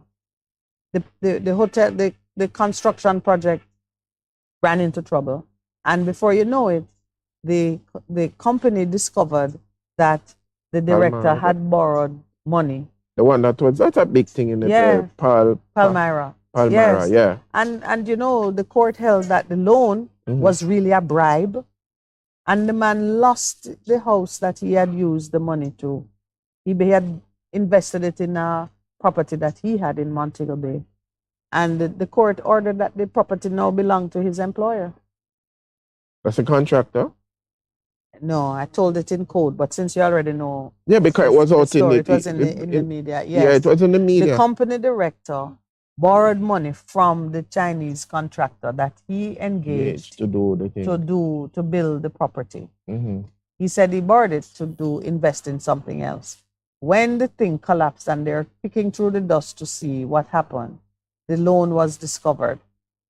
And the court ruled that the loan was really a bribe. And it was a breach of his fiduciary duties to enter into any money relationship with the same contractor that he would have had to supervise and oversee their work building the hotel. So that's case law. So it become case law now. Yes. Did you learn the law? So when we talk about how you draw information to form your opinions on things, I just reached for, that's why I did it. I just reached for a decision of a Supreme Court judge of Jamaica to say, this principle that I'm advocating to you is a sound principle. The courts have held it to be so. If you follow that course of conduct that you are embarked on, you're going to end up in court and you'll lose your house. Yeah, but as you talk about that, but you know, you talk to paralegal. You talk to paralegal, so they understand the law. But to the common man in the street, in terms of, because that would be deemed corruption, wouldn't it? Aye, that's where I was going to bring it to you now. That same principle applies in relation to every public officer or even commercial officers in private enterprise who are get themselves into relationships with the people that they meet in the job. But let me share. The same thing applies and take money and make decisions and so on. Because remember, I shared with you earlier when I was in business operating and one time, because there were two of us in operation who use a certain chemical, and what happened was that I was approached by a person who said, you know, I brought this in for your competitor. Yes. And the competitor never wanted it. So he came to me and said, do you want it? What I'll do for you? How much you buy it for? I said, me tell him. I said, okay. And it was less than what would normally buy it for. So he said, all right, here's how this deal works. Nobody don't need to know. You just take you just take the thing from the individual. So they put it in. So normally I'd buy it for $12. He wanted me to take it for $7 because it would have covered his costs and things. So I still buy it for the $12 from him, but the $5 him said, that's yours on the table. That's not corruption. Interested. I said, no, me tell him, so what you say? You couldn't sleep. I said to him, Bridget, what you say? So him said to me, but me think me never did hear right. So I said, no man, if the company can we just purchase it for you at the thing. So keep your $5. You keep your $5. Yes. Yeah, you keep your $5. Yeah. Because I never want it here. Yeah. So Percy will do that and thing and cause the problem to happen. So it's kind of serious. You know, so this thing in terms of, but what are the other prescriptions that you have? What were the other prescriptions? No, I wanted to just leave it there because people need to think about what it takes for them to rejig their moral. Yeah, so what you're saying is that to fix the challenges that we have to do a calibration of our morals in Jamaica. Yeah. And if we do that, it would have such a widespread change in terms of everything that would be better off. All right. Be better off as a people. Good morning, Mr. Tony. And so we come up on the 9:30 break. Oh, we're taking it early it's because you want to get a birthday handshake. Good morning. This is our first. Thank you very much, sir. Our great leader has visited. Second of February. You missed the whole day. Pastor Percival is getting greetings. Have we gone on break for true? Oh, Okay. because I know some person's camera shy. I never know what was happening. All right, when we come back from the break, we can do it. But I do want to look at the increased fines and the new offenses because some of them might surprise you, and we don't want Some of them are going to go to court with it. We don't want you to be in shock. This is a big one. So this is the first one I'll mention. A motorist who fails to yield the right of way to an emergency vehicle will be fined $25,000. We'll talk separately about how they're going to catch these offenders. You know if the man a year or not. Probably not year, We are actually on break now.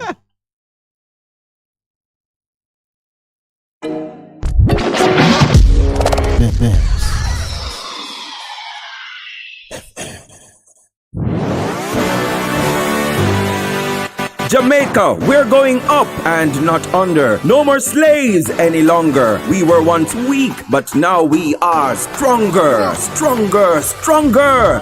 Join me, Darren Chosen Smith, Mondays to Thursdays from 10 a.m. to 2 p.m. inside Lifted, right here on Bess100 FM, 100.1 to 100.9 FM. Tune in and be informed, motivated, entertained, and spiritually lifted. Your weekdays will never be the same again. Mondays to Thursdays from 10 a.m. to 2 p.m. inside Lifted on Bess100 FM, 100.1 to 100.9 FM with yours truly, Darren Chosen Smith. Tune in and be lifted. So the pain will never come down.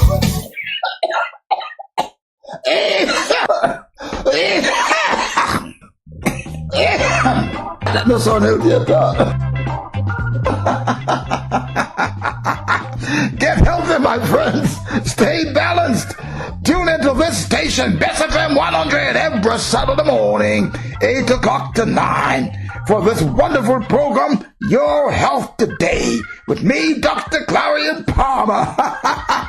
Yes, get healthy, get healthy, get healthy. Stay balanced. Bess FM-100, Saturday morning, 8 o'clock, with me, Dr. P. Get healthy.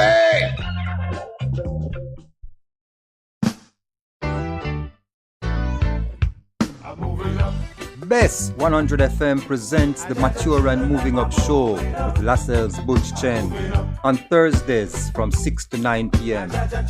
Welcome to this pioneering radio program on our continuing worth in our maturing years, compellingly defined to educate and liberate the younger generation. Tune in and welcome. Business owners, what do you want our listeners to know about your business? Check out the Business Spotlight every Thursday at 11:15 a.m. inside Lifted with Darren Chosen Smith, catering to all your advertising needs. Call our sales and marketing department now at 876-276-5072 or 876-887-0800 or visit us at 4 East Bloomsbury Road off Hadley Park Road. That's the Business Spotlight right here on Bess100 FM. Hey everybody, Apostle Prophetess Dr. Juliet Fagan here. I've got some good news for you. Many of you have asked and God has delivered. Guess what? Join me this and every Sunday. That's right, this and every Sunday evening, 7 p.m. until 8 p.m. Catch me right here on Bess100 FM. That's right. On Friend of a Wounded Heart, an extension of Vision Miracle Church of God. And so on behalf of Bishop Leroy, myself, and all the brethren of Vision Miracle Church of God, I'm looking forward to having you Sundays, 7 p.m. until 8 p.m. right here on Bess FM 100. What should a taxi service do for you? On-time taxi service is more than just a ride to the other side of town. They offer clean and spacious vehicles, reliable service, and promise to always look out for their customers. They'll come when you call and take you where you want to go on time.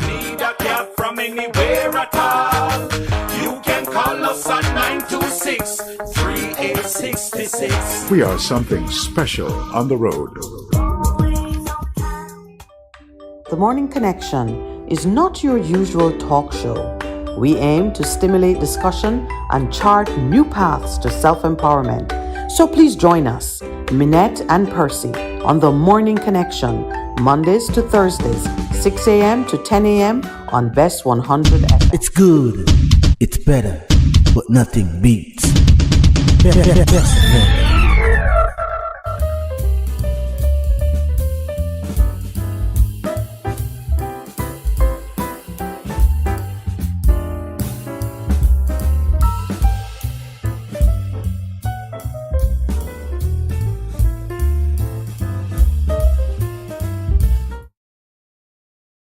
Back, we're in the final stretch. We have a very esteemed guest in the house, but he's refusing to come on air. I wish Tony would occasionally sit with us, but and more than sit, talk with us. They talk. Because not only is the story and the determination of the man legendary. You have to write the story. Me help him write the story. But you're using a ghostwriter for your story. You're going to be a ghostwriter for Tony. I doubt it, but you know, I wanted to wrap up with a review of the new offenses because that's some serious thing, you know, sis. Yeah. We have offense for $150,000. Look at what it means that there are these new offenses, because the practicality of the legislation is something that you also have to think about. All right, so a motorist who fails to yield the right of way to an emergency vehicle will be fined $25,000. If it's an emergency vehicle, you know that vehicle not going to stop. If not, it couldn't be an emergency vehicle. But it's good to know that those persons who misbehave in that way, the law is looking at you.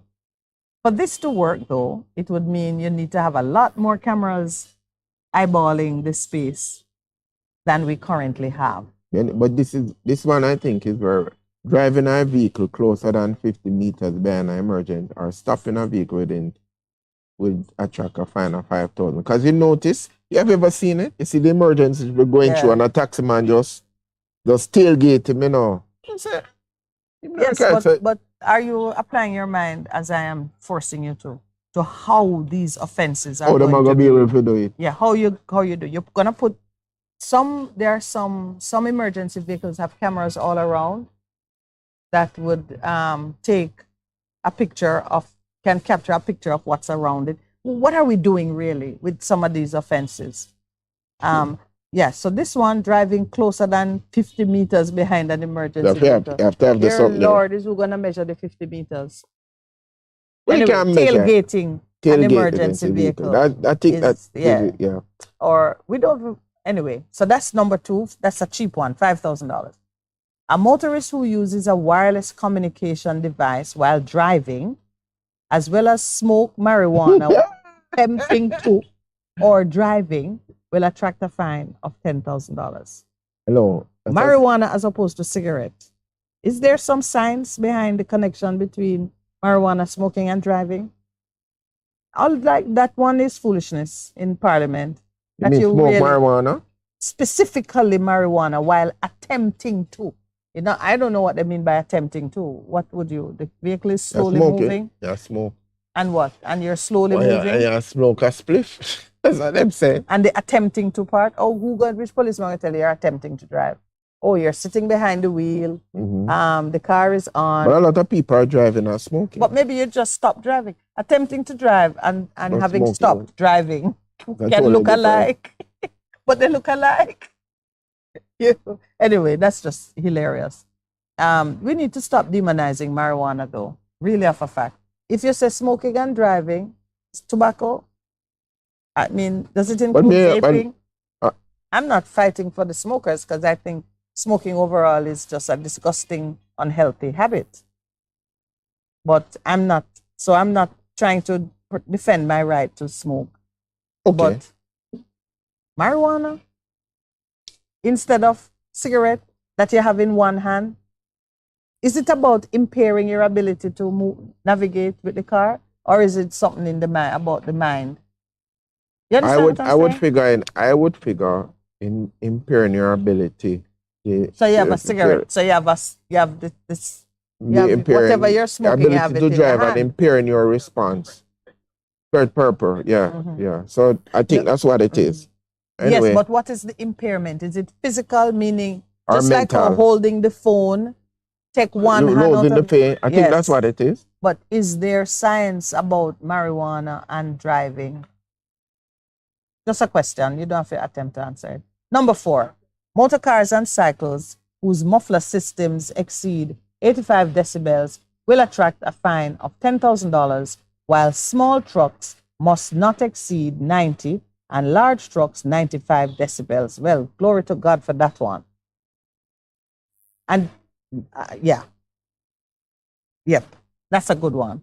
Wake Most you of up in the the time- morning. Yes, but how you even gonna know? So it's the police we're depending on to hear them and drive them down, or you can know that your neighbor's vehicle is very loud and you just wait until it is parked. No. Get the particulars, and our citizens supposed to report it, because I would happily report it. You would, yeah, because you depend on roads. Your We house is deliver so roadside. close. You're so close. Yeah, okay. Number 5, motorcyclists will also be fined $10,000 for doing a wheelie on roads. Me see it all the Lord. time, and you know see it all. It becomes a regular thing now.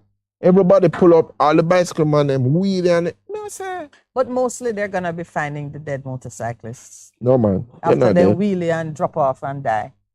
No, nothing, sir. How are they gonna be policing this? The You know, policeman, stop them. You see the that, policeman have to see you do a wheelie. Yeah. So is which motorcyclists are gonna do a wheelie when the policeman is right there? I've seen them do it all the time. Seriously. When the policeman is right there. Then the policeman come but and wheelie, so the policeman catch them in the act and then woo, and then gone.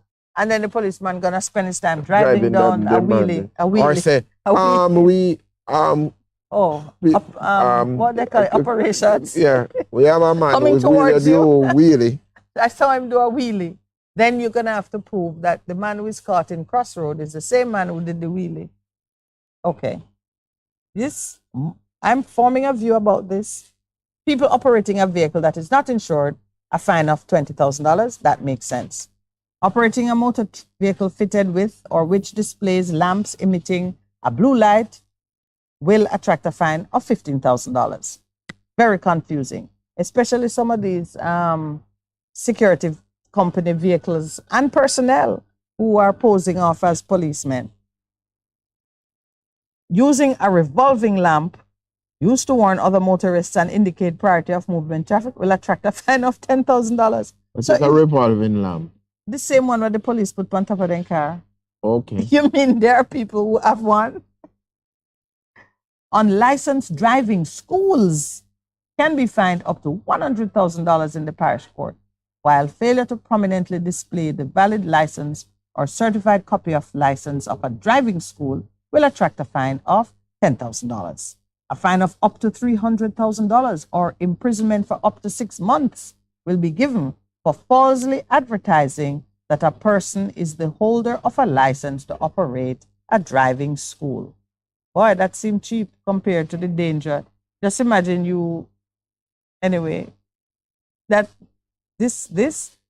a driving school that don't have the skill and competence to produce trained drivers, churning out hundreds of drivers is a greater danger than any one motorist. But do you notice, when it comes to imposing fines on corporations, the hand get light.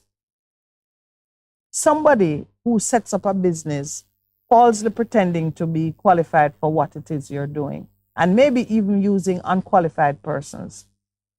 $300,000? Come on, that's light, if you ask me. Drivers who damage a road sign with a motor vehicle will be fined $50,000, while those who stop a motor vehicle at any point within 12 meters of either side of a bus stop sign erected on the same road will be fined $10,000. All right. A driver who damages a sign with a motor vehicle being fined $50,000 is just harsh. I'm going to assume that is an accident you have. Yeah. So on top of everything else. So you go away for lick down. Yeah, and it's not intentional. Okay, it's an accident. It's an accident. But then they said this thing about 12 meters off what? Off the bus station, the bus stop.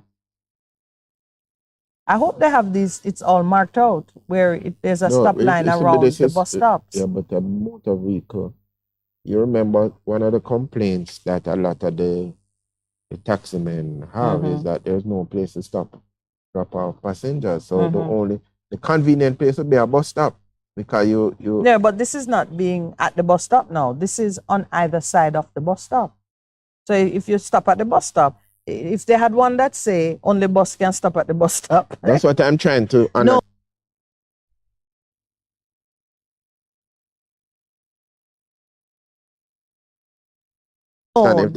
No, this is to allow clear passage into and out of a bus stop. Okay.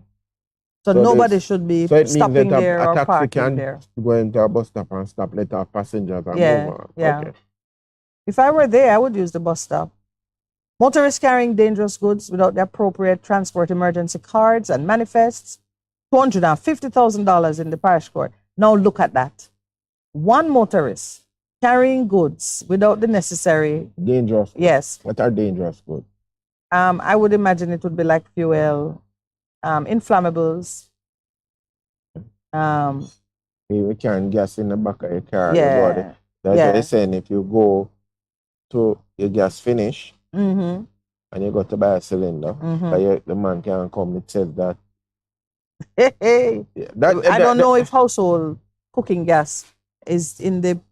that's why I'm asking, because that's what comes to my mind. The gas finish would be, yes. And it run out and the wife say, go, the gas finish you cook dinner, only just go down to, because in Stony Hill you have the...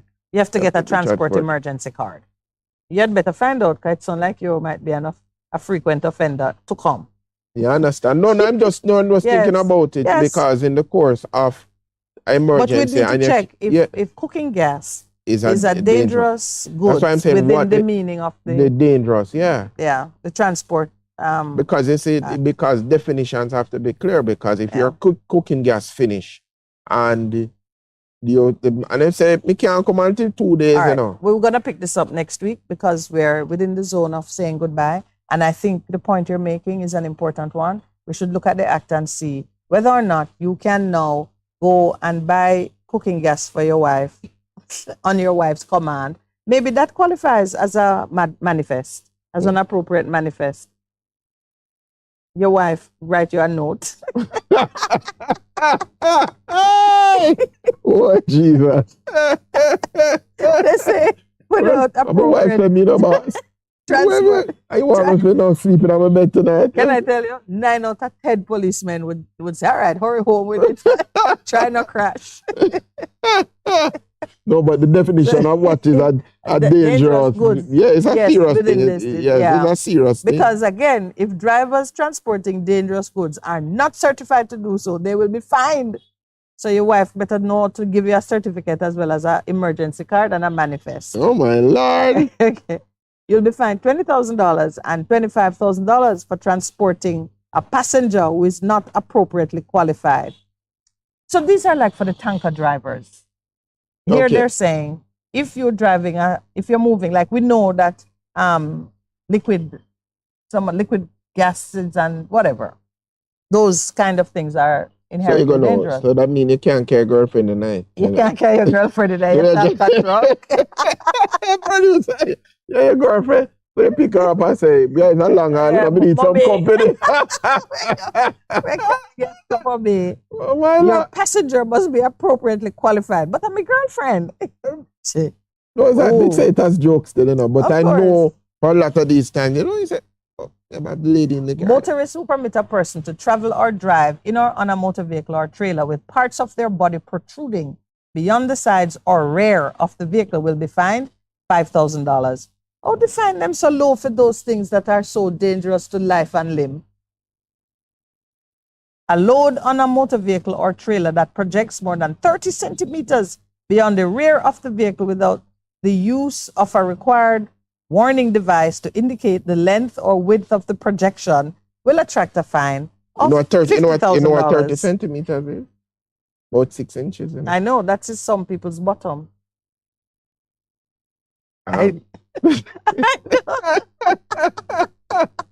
hold on, no.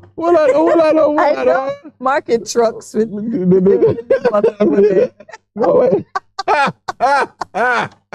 It is Thursday. No, but when you think about it, I can understand because you always see these transporting thing with the tractor on it and so on. Yeah. But a 6 inches with the lady with her bottom out. No, we take these things with joy. It's your birthday, that's why. No man, but seriously. People who do not tow a motor vehicle with a toll road using a tow truck will face a monetary penalty of $20,000. I don't even understand that. You don't understand what it is? No, people who do not tow a motor vehicle on a toll road using a tow. Oh, they're saying you can't tow. a rope tow. You can't do that. If you're towing with a rope, mm-hmm. you need to have a tow truck on the toll road. How much people can afford? They say them giving the toll. Oh wow! And that's just an extrapolation from produced by JIS actually, a summary of the offenses. But the law itself is 160 pages. Yeah, I'm gonna glance through it for you on the weekend. I'll come back on Monday with some insights. No man, we are make fun and joke out of it, but a lady with her 6 inches can be a mantle, please.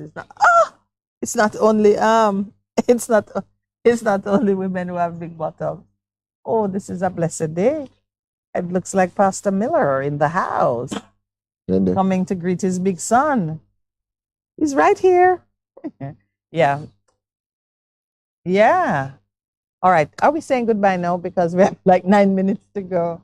Have a great weekend, everyone. You know we treasure Free Flowing Thursday, though we don't get to speak to you. But today has been special. Many of you have sent birthday greetings for Pastor Percival.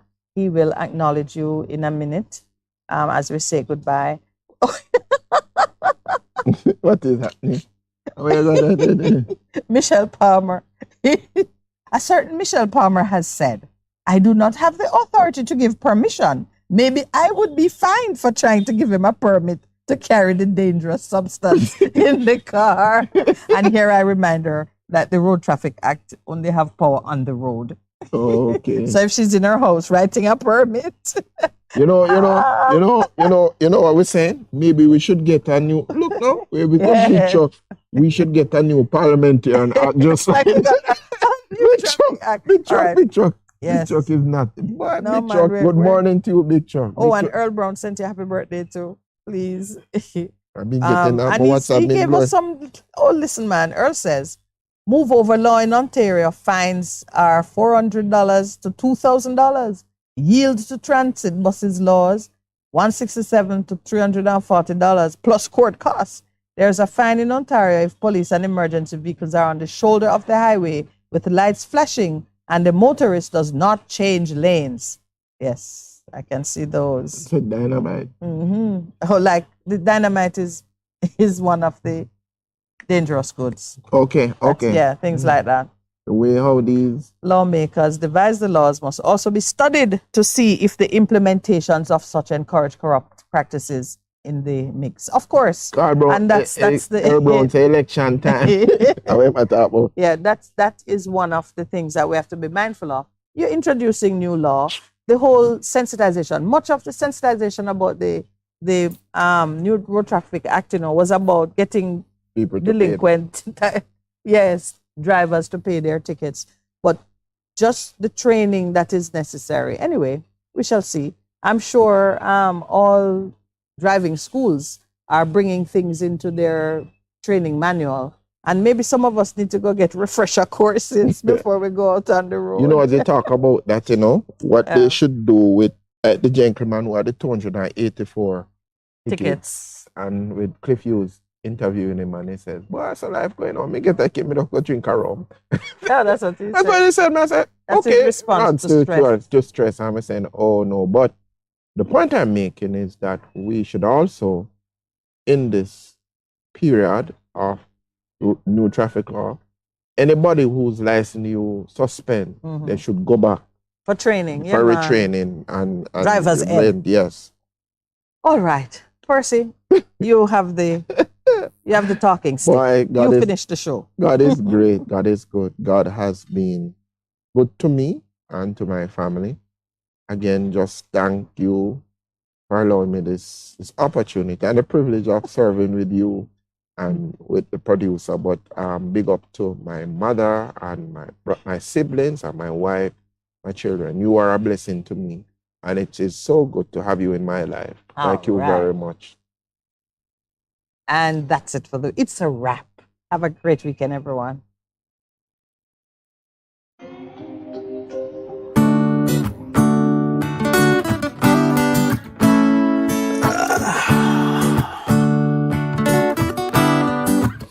I can hear the children playing outside, someone whistling as they pass by. I can hear the birds as they're singing good morning. I'm loving this feeling. Ooh, 'cause it's a great day to be alive, when I know that there's nothing greater than life. So I won't worry about my problems today. I'm wearing a smile. I'm just living my life, bringing light to my problems. Light, no more of hiding in silence. Yesterday is gone, I won't complain. Being alive feels amazing. It's not about what I could have done, but it's about what I'm gonna do. Ooh, oh, my life ain't perfect, but it's worth it. Looking forward for something new, 'cause I deserve it. It's a great day to be alive, when I know that there's nothing greater than life. So I won't worry about my problems today. I'm wearing a smile. I'm just living my life. Oh, whenever you think that it's over and done, try hiding from stress when there's nowhere to run. If ever you find a roof over your head and you've got a meal, you're more fortunate than some. So I won't think about it. Today I'm gonna be about it. Life is amazing and I don't doubt it. So I shout, 'cause it's a great day to be alive, when I know that there's nothing greater than life. So I won't worry about my problems today. I'm wearing a smile. I'm just living my life. I can hear the children playing outside, someone whistling as they pass by. I can hear the birds as they're singing good morning. I'm loving this feeling. Ooh, 'cause it's a great day to be alive, when I know that there's nothing greater than life. Yeah.